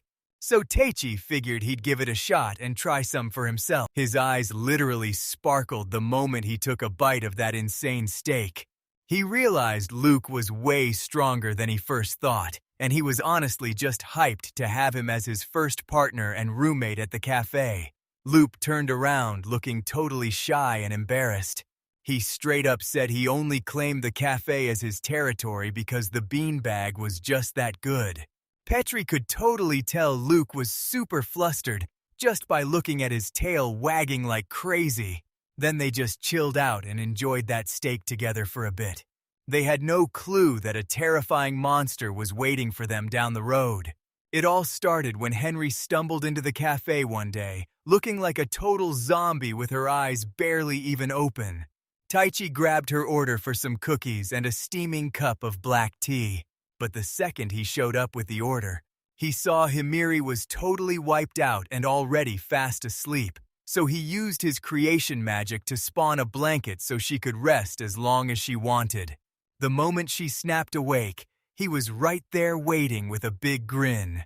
Himiri gave him a huge thanks for letting her catch some much-needed sleep. She finally woke up and asked how long she'd been out, and he told her she'd been snoozing for about 2 hours. I was totally caught off guard when her quick little break turned into a full-on nap. Taichi handed her some chocolate just to break the ice and kill the awkward vibe. She bolted out of there in a massive hurry, leaving Tesh wondering if her job was actually super stressful. A few hours later, the regular adventurers showed up and asked Taichi if he was finally closing shop for the night. Taichi told them they still had 30 minutes before closing, so they wasted no time and jumped right into playing with berry rabbits. Taichi then asked if something big was going down with the adventurers. Griezin Ninus was getting pretty worried because his mage friend looked way more exhausted than usual. They told Keiki that a massive Cerberus over 3 meters tall had just been spotted in the forest nearby. Taichi wasn't even sweating it since he'd already come face to face with a Fenrir before. Grizz and Nina started panicking, telling him that Cerberus showing up was a huge deal because legends say one of these things once leveled a whole city just by sneezing, making it a straight-up disaster-level monster. Taichi was totally freaked out once he realized how dangerous this thing was, and he's terrified it might actually attack the city. While everyone else is still clueless, he's the only one who truly understands just how much trouble they're in. She told him Sir Uras is still hanging out at the ruins, but then she panicked and begged him to keep it a secret. So Taichi told her she really needs to stop blabbing about top-secret stuff like it's nothing. She explained the guild was keeping it all a secret to stop a massive panic from spreading to other countries, and Taichi finally realized why Himiri looked so totally exhausted. Grizz said they didn't even have to see the Cerberus to feel its insane pressure and realize they were way out of their league. They can't just ignore this forever, so the guild is spending the next few days putting together a squad of high-rank pros to take it down. Grizz realized it was getting way too late, but Nina was totally drained and didn't want to lead the way. So Taichi just invited them all to stick around and grab some dinner. Taichi treated them to a massive dinner to thank them for keeping everyone safe, and Grizz's crew was super hyped for the free food. They definitely weren't going to waste that extra time and went right back to petting more bunnies. Nina chucks the ball and Monica brings it right back. Grizz chilled with a berry rabbit on his lap, and even though these things are actually monsters, the whole crew was really starting to love them.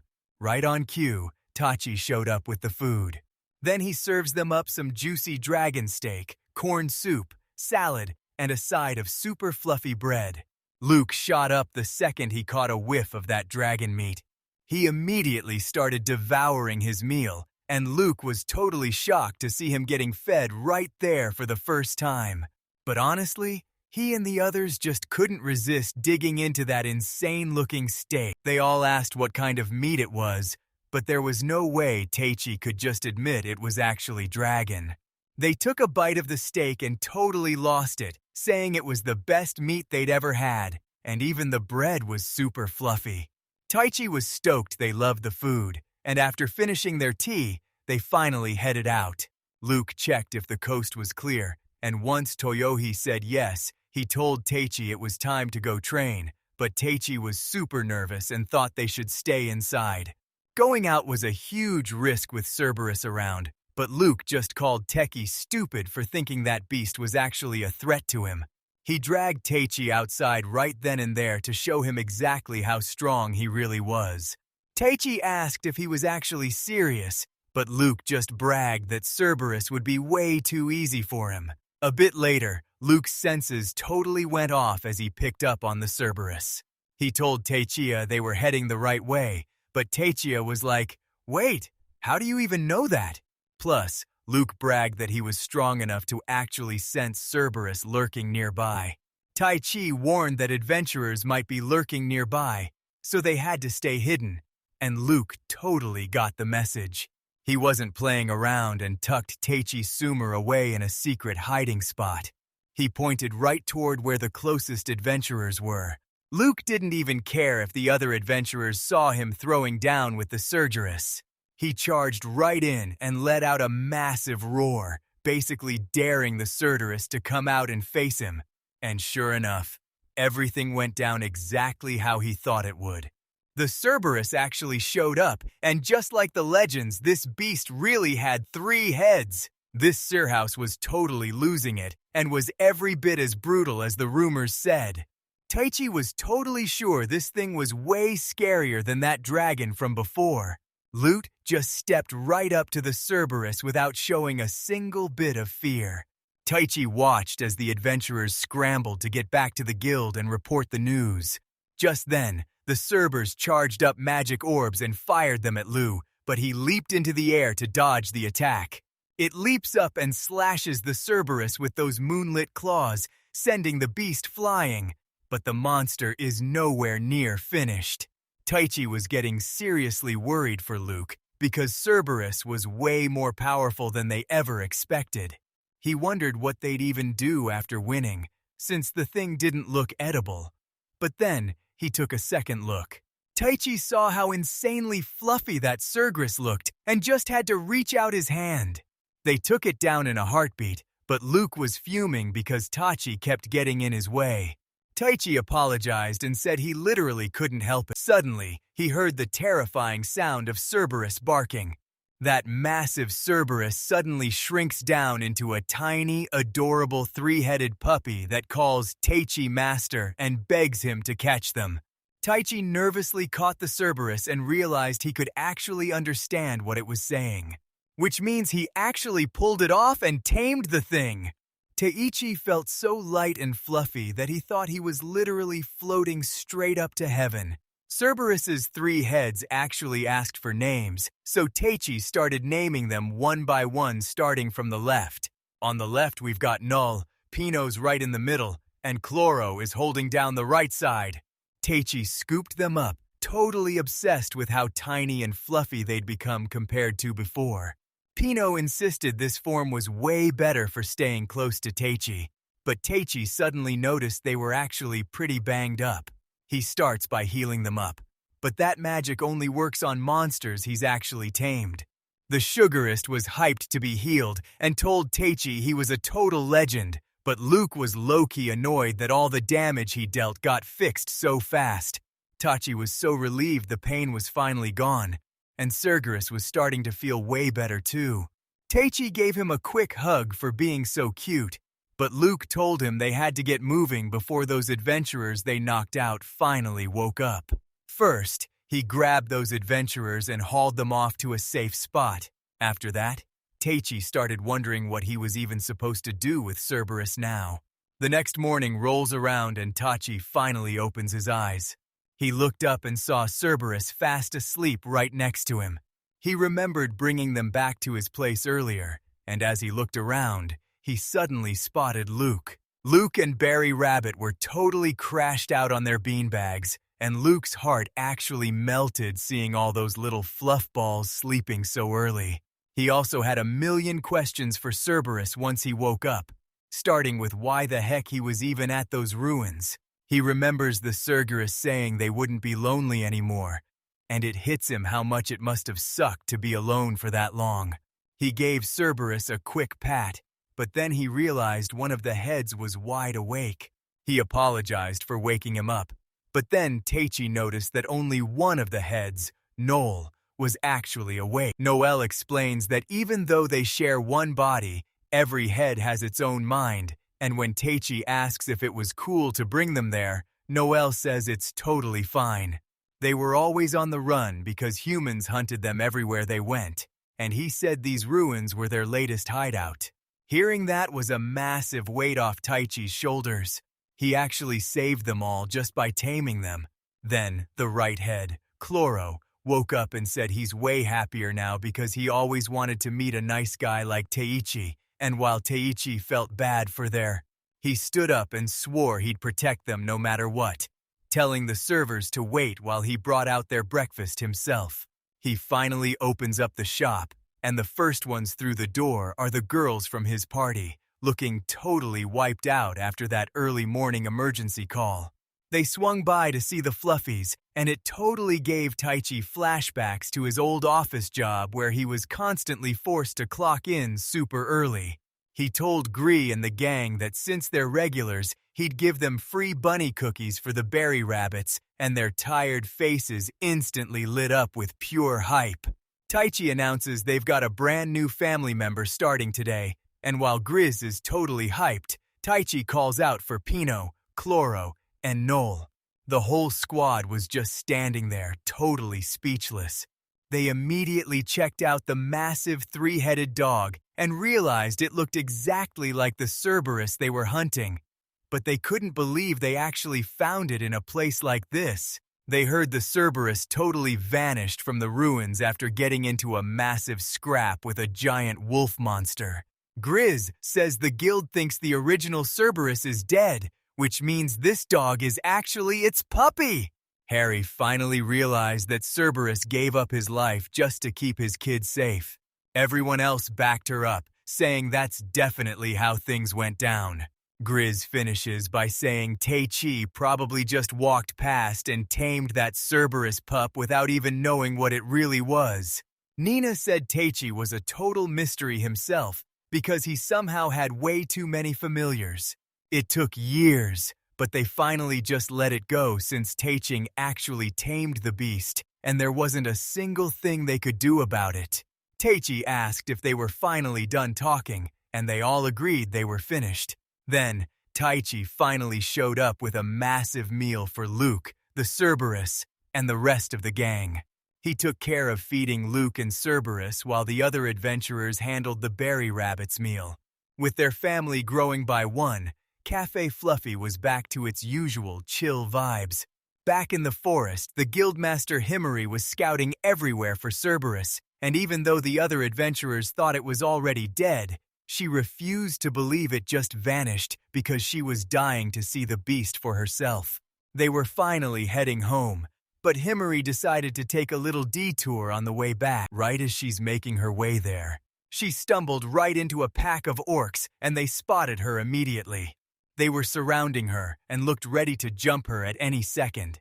Himiri didn't have a second to lose, and she knew the only way to heal was to feed those berry rabbits. She didn't waste a second and unleashed her cyclone magic. He's gonna wipe those orcs out in a flash so he doesn't waste another second.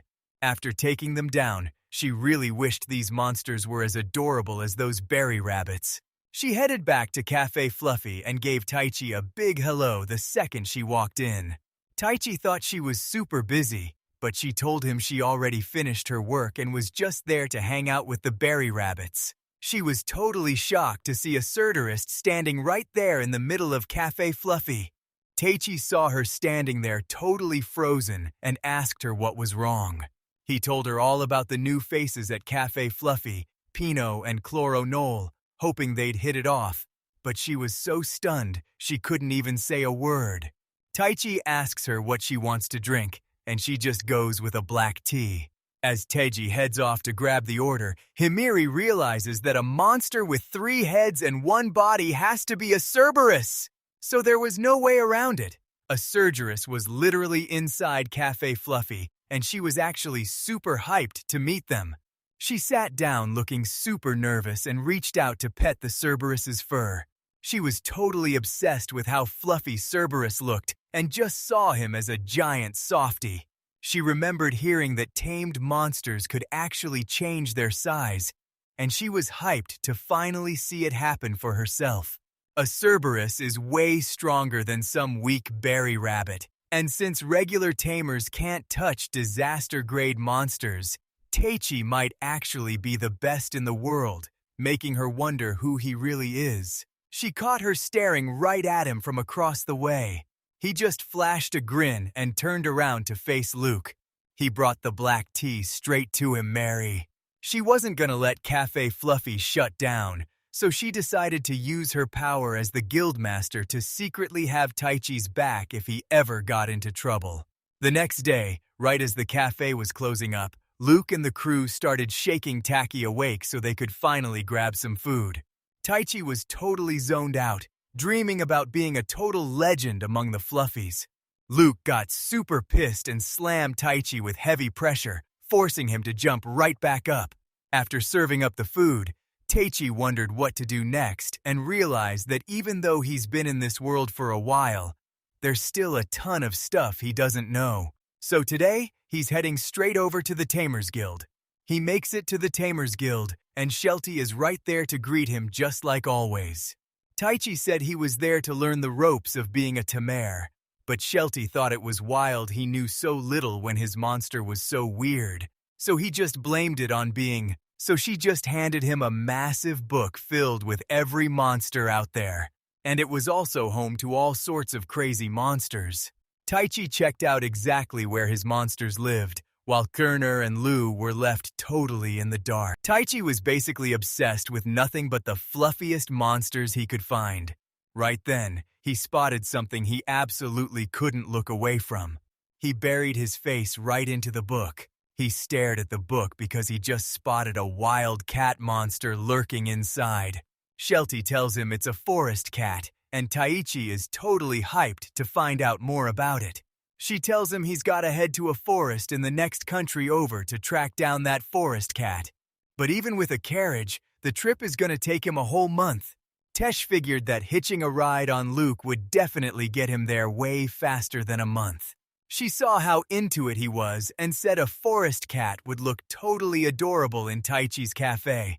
She hands him a map to show him exactly where to go. Taichi sprinted straight back home to talk it over with Luke. He shouted Luke's name and jolted him wide awake. Luke asks what's more important than his precious sleep, and Taichi just tells him they're heading to the country next door. Luke remembered the place next door was the Acerun kingdom and asked why they were headed there. So Taichi told him he was on a mission to tame a wild forest cat from those woods. Cerberus was super hyped when he found out his squad was about to get even bigger. Taichi tells Luke it'll take a whole month by regular carriage, but then Luke brings up horse-driven ones. They couldn't even touch the speed of a noble Fenrir like him, so he's gonna get Taichi there in a total flash. He even offered to give Taichi a lift on his back, but Taichi was totally hesitating after how crazy the last ride was. Luke asked in widely what was up with that face, and Taichi said he was just super hyped that Luke finally agreed to take him along. Right then, Sir Eris spoke up and said he wanted to tag along too. He even told Taichi to hop on his back, but Luke snapped at him to stay out of their business. They better listen to Luke since he already beat them. But Serger is whining that staying home is going to be way too lonely. Luke walks right up to Cerberus and tells them to keep a close eye on the berry rabbits here. He had to ask them right now since he and Luke were about to head out. Server gets super hyped and starts wagging his tail because they're finally counting on him. Tachi just couldn't resist reaching out to touch that super fluffy wagging tail. And Cerberus was totally into getting petted like that. Taichi was loving every second of that big fluffy tail brushing against his hands and face. Luke screams at Cerberus to stop acting like Taichi's best friend and to just stay focused on guarding the house. Taichi's only worry now is the food since Cerberus can't cook for everyone, so he might have to hire a part-timer to help out for a bit. He hit up the Commerce Guild to find out the rules for hiring more people. The lady at the front desk told him there wasn't anything weird going on. He could let the guild handle the deal for him, or just go out and find his own crew. He figured he should find a recruit himself to make sure the monsters wouldn't get treated badly. That's when Himari spotted Taichi and immediately called out to him. Taichi was stoked they ran into each other and let her know he was looking to hire some extra help for a bit. The second Himari heard the news, she was totally down because she wanted to hang out with those berry rabbits forever, and Taichi was honestly shocked by how hyped she was. She nervously asked if she wasn't good enough, But the answer was that she might just have a hard time acting like a normal kid. She told him the reason didn't matter, but Teichi wasn't buying it for a second. That's when he spots another girl who looks just like Henry running the flower shop. Heimer told him it's actually super common for a girl her age to run a whole shop by herself. She figures the work at Teichi's is gonna be a total breeze, and Teichi's not worried at all since he's bringing Luke, the biggest troublemaker of the bunch, right along with him. He told her to follow him to a cafe to explain the job, and she was totally down to tag along with Luke. He showed up and was immediately greeted by the berry rabbits and Cerberus. Henry was totally hyped, thinking she'd get to do all this cool stuff too if she lands the job. While they're grabbing tea, Teiji tells her he's heading out to find a new Fluffy and won't be back for about 25 days. Then Mary asks him what kind of monster he's actually gonna tame.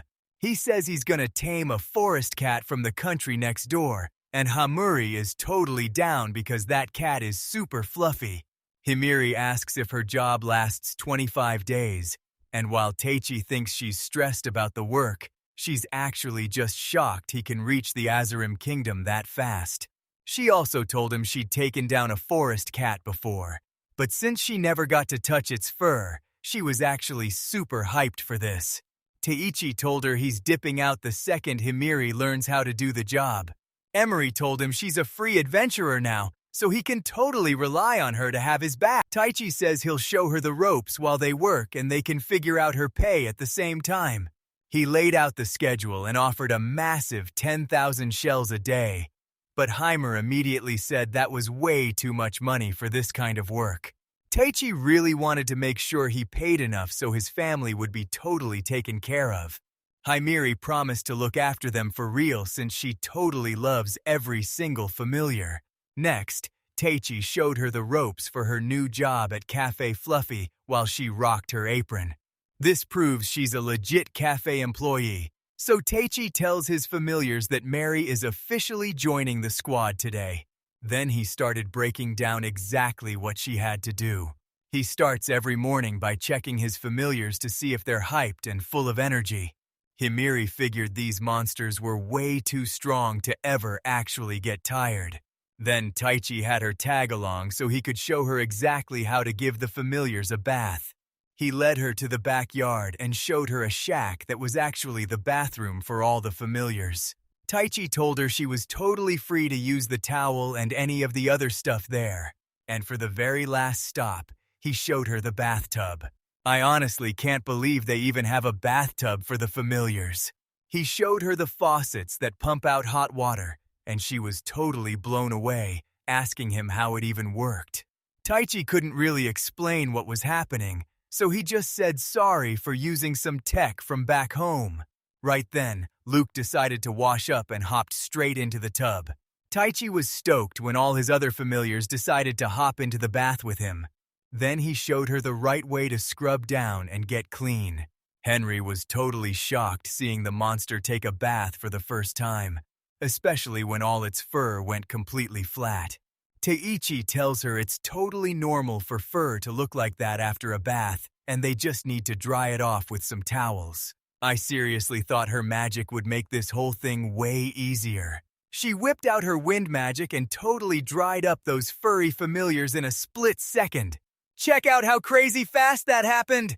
Once that was finished, he showed her how to run the shop and get those orders out to the customers, all while dealing with those familiars at the exact same time. With her training finally done, Tachi packed his bags to head out, telling his familiars to stay behind and guard the house while he was away. He let Cerberus know that Hammery would be showing up at the shop every morning starting tomorrow. Cerberus asked if they could just play with the customers when they showed up, and Taiching gave them a quick nod. He sat right down to give them some pets and promised he'd bring back a ton of cool gifts from the next country over. Luke was totally losing his cool and told Taichi to get a move on, so Taichi scrambled up and apologized, saying he was only slow because he loves them all way too much. Luke totally lost his cool and turned bright red the second he heard that. Taichi was finally all set to head out, So Sergers waved him off and told him he'd see him later. Tachi hopped onto Luke, aiming to reach the next town before sunrise while staying hidden so Luke's massive size wouldn't freak everyone out. Taichi promised Luke he'd have his back no matter what went down. Luke straight up told him that since he was the weaker one, instead, he's the one who's gonna have Taichi's back. Taichi realized he could totally count on Luke as the two of them kept traveling all through the night. The next morning, Taichi catches an epic sunrise glowing over the mountains. He was feeling awesome because he'd just arrived in this world after being a stressed-out office worker who never got a break. And when it came to chilling out, Taichi only got to hit up the cat cafe once a month on his day off. But everything changed when a freak accident led him straight to the cat god. He ended up in this new world after dying, scoring some insane unique skills and finally getting to open his very own fluffy cafe. He's even got regular customers now and is totally loving his cafe life, all thanks to those handy powers the cat god gave him. He's checking the map to the Acerun kingdom to find the forest cat, because if he can actually tame it, he'll finally be a certified cat lover. Luke told him to hurry up and hop on his back so they could reach the town instead of being stuck camping outside. Taichi was so touched by Luke's kindness that he gave his fur a huge hug. Thinking it was totally wild he managed to team up with the forest cat so fast. But right as Luke started bolting forward, Taki yells that going slow is totally fine, but Luke calls him a total weakling for wanting to slow down. He says that sprinting at full speed is the only way he can actually feel good. Taichi looked back at the awesome view and told them they should just chill and soak it all in. Luke figured he'd better get some supplies ready for their break later on. Out of nowhere, this massive monster chicken lunges at them from the side. Luke took it out in a flash. Taichi shoved it into his magic bag, and later that night, they chilled at a spot with a crazy view of the stars. Luke asks if this is weird for him, and Taichi nods, saying back home, you'd never see anything like this. Then Luke reminded him it was finally time to grab some food. Taichi rips open the bag and tries to use his cooking skill on the meat, but he suddenly realizes he's totally out of the ingredients he needs. His Excellency reaches into the bag and starts pulling out all the ingredients. He fires up his cooking skill again and quickly turns that monster chicken meat into a super tasty meal, and told Luke he could go ahead and have as much as he wanted. Luke was obsessed with the meal and told Taichi his cooking skills were a total lifesaver, making Taichi super hyped that he actually enjoyed it. Then he actually went ahead and tried some for himself. Taichi felt like he could honestly keep eating these awesome dishes forever. After traveling a bit more, they finally made it to Charmed Town, which sits right on the border of the Shulkuk and Acerun kingdoms. Taichi stepped into the super lively town and knew they had to find the Tamer's Guild first, since they needed a place to crash that wouldn't kick Luke out. Luke caught him staring and asked what was up, so Taichi just told him he was thinking about how epic his fur looked. Luke got all flustered and bragged that it was obvious since he's a noble Fenrir. Then Taichi scouted around until he found a place to stay, but Luke just called. Taichi really wished he had more energy so he could keep hanging out with Luke. Luke then asked him if he was seriously that obsessed with those forest cats. Out of nowhere, Taichi got a huge burst of energy and started explaining how those cats were the only reason he was still breathing. Just the thought of petting a cat was enough to get him totally hyped to give it his all. Luke starts questioning what kind of crazy battle he actually fought in the past, and Taichi tells him he's not going through it alone. Taichi couldn't help but wonder how the cats back at the cafe were doing. He just couldn't stop thinking about how much of a blast he had hanging out with them all day.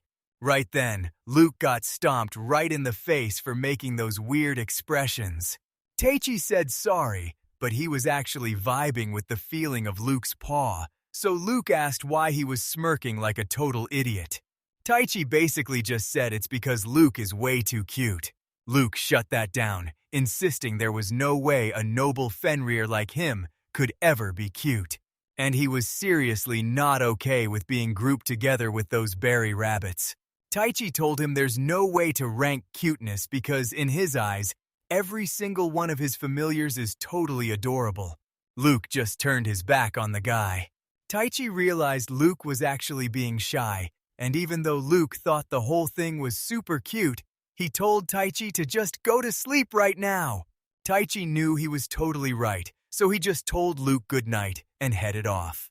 As night fell, he promised they'd grab a massive feast when they woke up, giving Luke a quick pat before finally drifting off to sleep. They spent some time scouting the town for ingredients, and when Luke asked if they'd find any dragon meat, Taichi knew that was definitely not happening.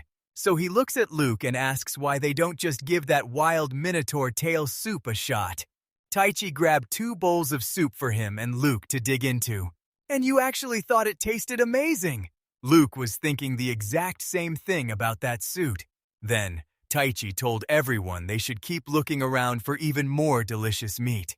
A bit later, he's standing in line at the border, waiting to get into the Acerun kingdom. Luke's like, why don't they just jump over the walls?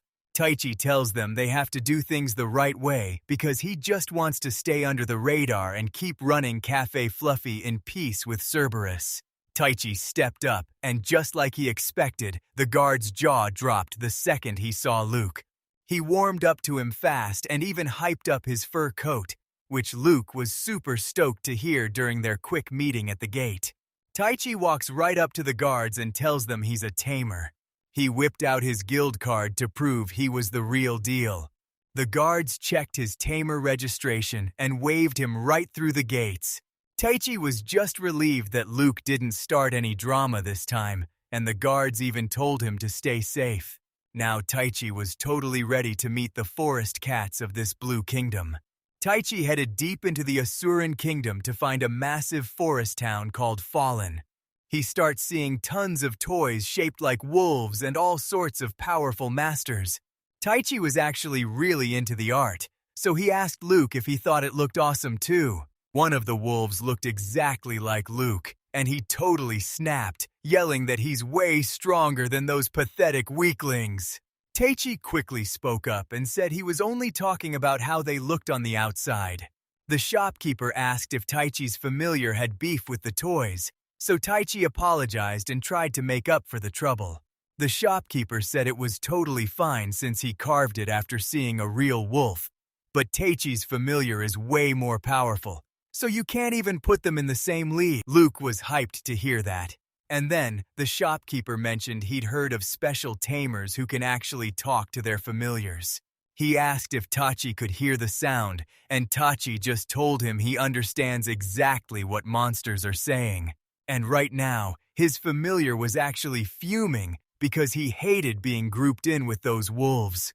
The shopkeeper asks if he just rolled into this ruined town, and Taichi gives him a quick nod. The shopkeeper tells him to head right down the path until he hits an inn called Forest Cat Stop. Taichi figured the name meant forest cats were nearby, but he was low-key, worried if familiars were even allowed in. The shopkeeper promised everything would be totally fine since a tamer was running the spot, and Taichi was seriously relieved to get the help. Luke was also super hyped that they could stick together until the very end.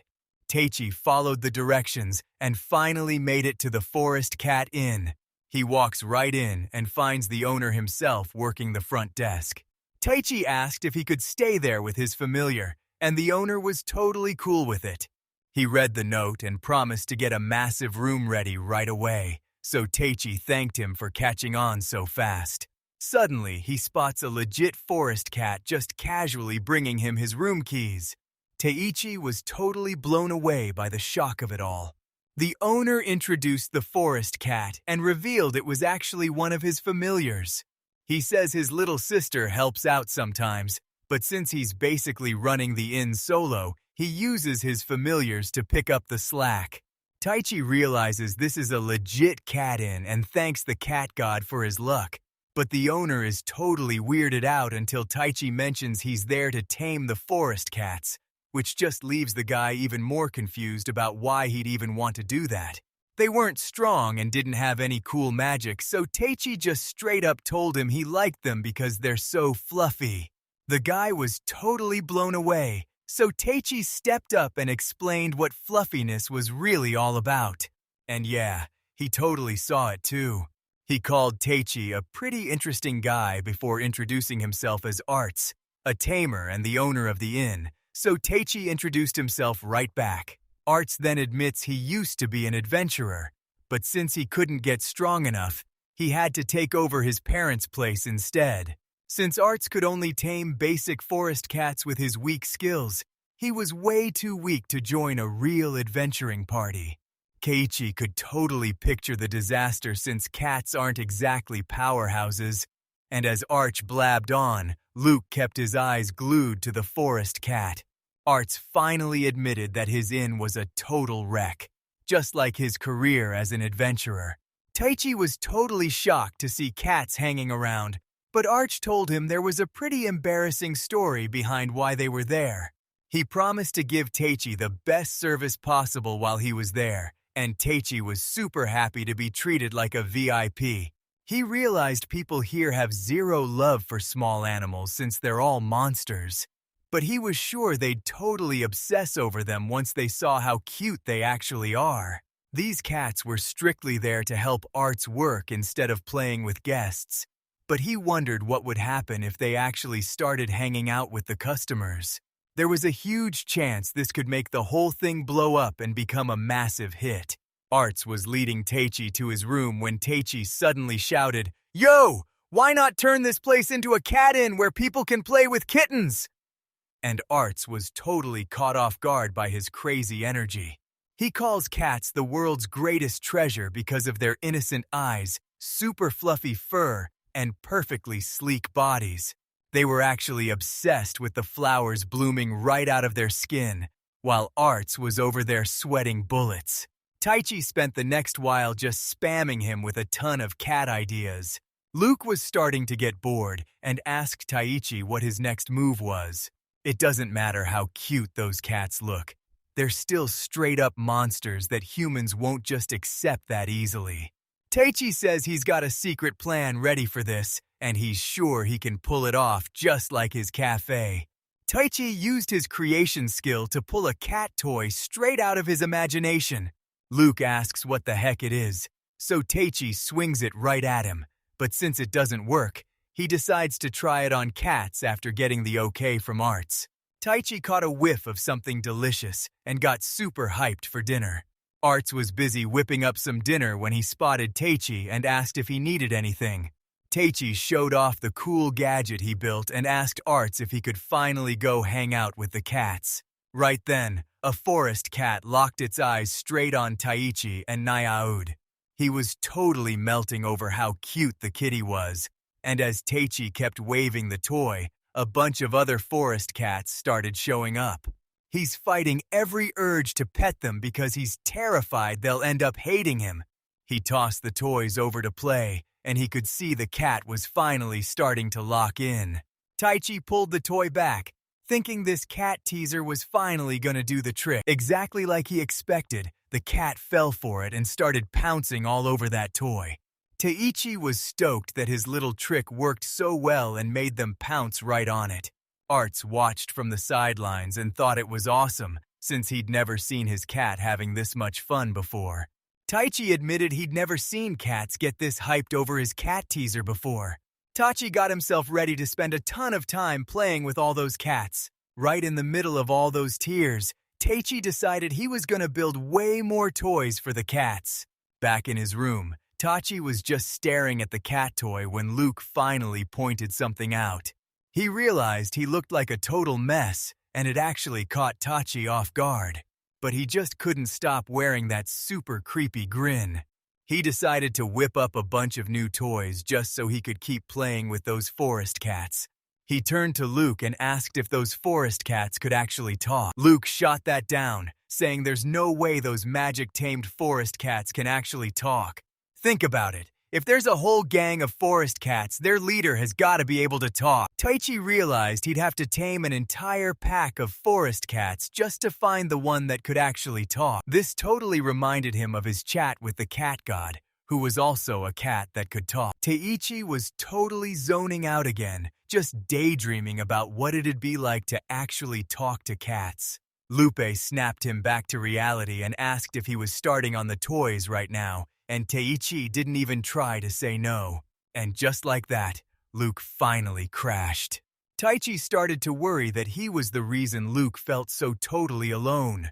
Since he was already making stuff, he decided to hook Luke up too and used his creation magic to whip up a literal flying desk. And Luke? Yeah, he totally saw it too. He asked what that thing was, and Taichi told him he built this flying disc just to play with Luke. He told them they'd need to head somewhere with a ton of open space. Luke acted like he was too cool for games, but since Taichi worked so hard to make it, he agreed to give it a shot. Even though it was totally obvious he was secretly, first off, he put together some awesome new cat toys, like a ball with bells and a sweet tunnel. He was really hoping those wild cats in the woods would totally love them. He tossed the ball right in front of the cat, and it immediately bolted after it. They just started messing around with it, super curious to see what it actually was. Taichi thought it was the cutest thing ever. Luke tells him they gotta go play with the frisbee first, so Tesh finally gives in and they head out right that second.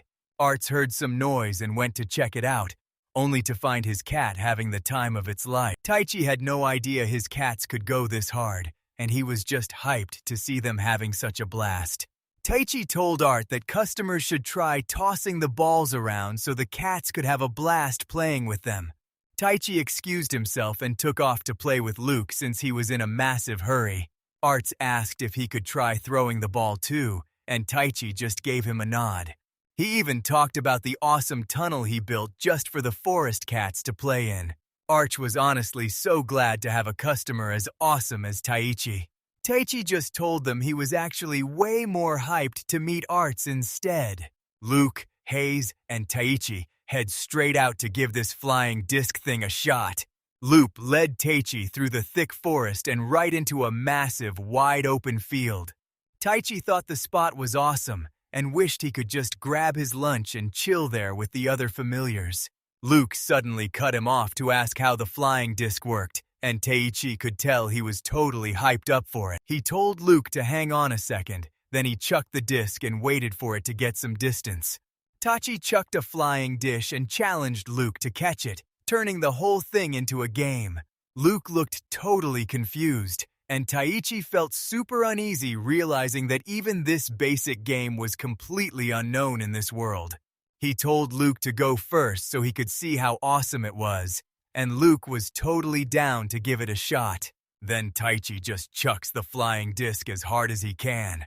But Luke snatched it up in a split second. Taichi was totally stunned because he didn't even think about how strong Luke was before he threw that disc. Luke bragged that the game was way too easy, while Taichi was left feeling totally crushed. Taichi switched up the plan and told Luke to catch that flying disc at the very last second before it hit the ground. Taichi went over the rules one more time, and even though Luke was totally lost, he was hyped to give it a shot. Luke asks if catching it right before it hits the ground would look cooler, and Taichi says it'd definitely be way more fun.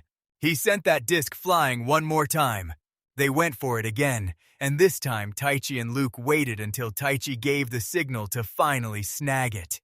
Luke let his instincts take over and used his quick moves to speed things up.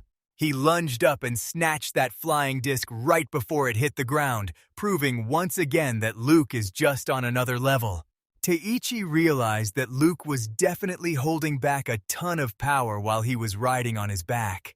Luke brings the disc back, and Taichi hypes him up for nailing it on the first try, knowing that even though Luke talks like a jerk, he's actually a total sweetheart. Just a few seconds after Luke told him to launch it even further. Taichi! Taichi! Launch that flying disc one more time! But this time, he totally messed up and the disc barely even moved. Luke snatched it up like it was absolutely nothing. Luke gave him a total, "Is that all you got?" look, and Taichi actually apologized for the weak throw.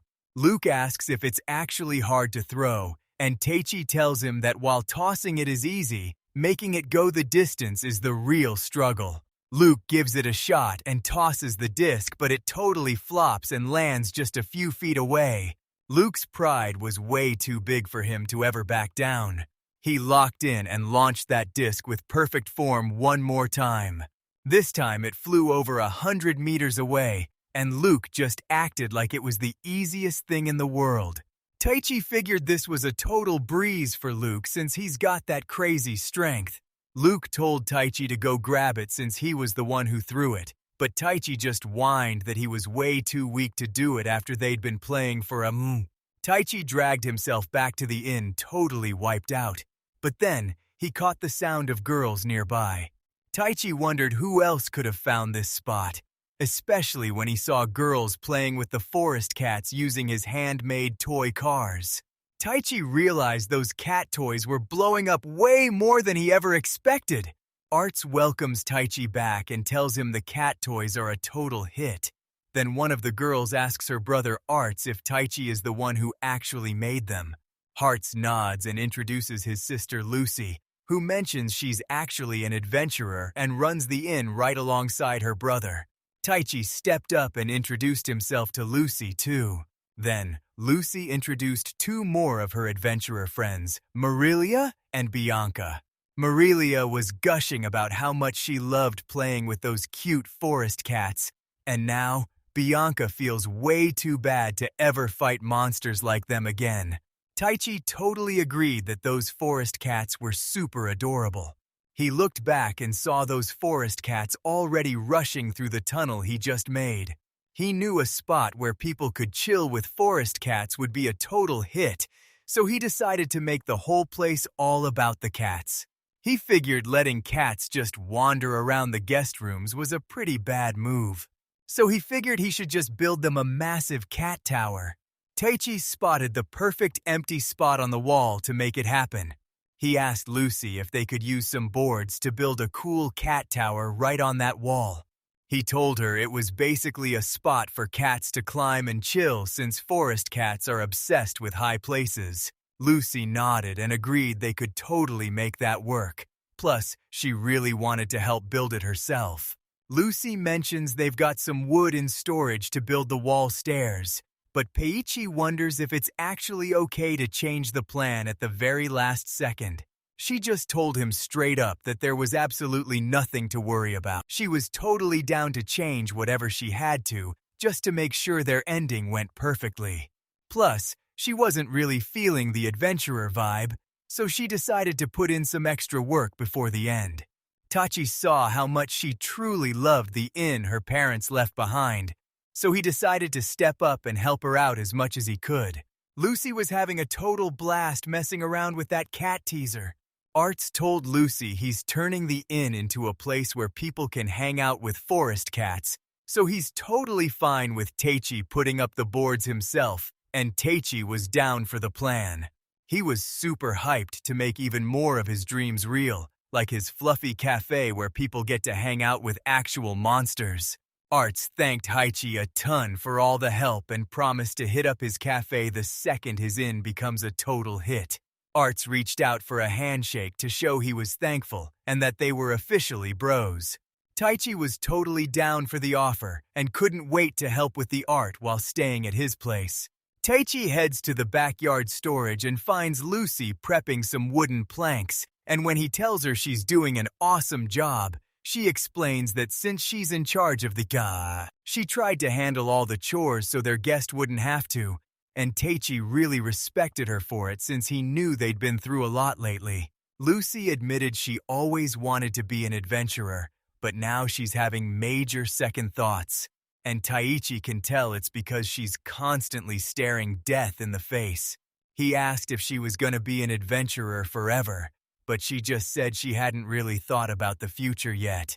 Lucy flashed a smile, dreaming of finding treasure to make life easier for her brother, and Taichi was seriously touched by how dependable she was.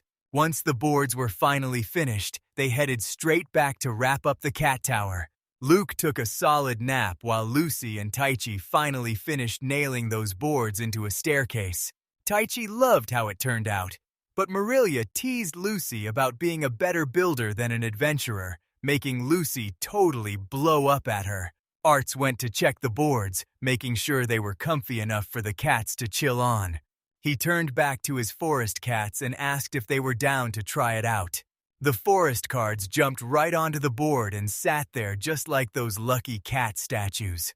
The rest of the cats followed the leader up to the highest board to chill out, but it actually turned them against each other as they fought to claim that #1 spot. Lucy was getting super annoyed seeing those cats just sitting on the boards looking totally ticked off. Taichi told her to just back off and leave them alone for now. Arts clapped his hands together to call every single cat over. They heard his call and immediately jumped down from the boards. Taichi was totally blown away that these forest cats weren't just cute, but actually listened to him, and he was so hyped he didn't think he'd get any sleep tonight. He even called Marilia and Bianca over so they could all grab a bowl of stew together. See? That's just how everyone's heart works. They actually had a blast just chatting over their meal. Lucy says she can totally handle the rest of this on her own, using those cat toys to get the job done. Taichi realized Lucy is a total natural at making cat toys, and he's already helped her get the whole thing started. Taichi is super hyped to see how much more epic this place will be the next time he drops by. For now, he's just focusing on getting his own wild forest cats under control. Bright and early the next day, he headed straight out into the woods.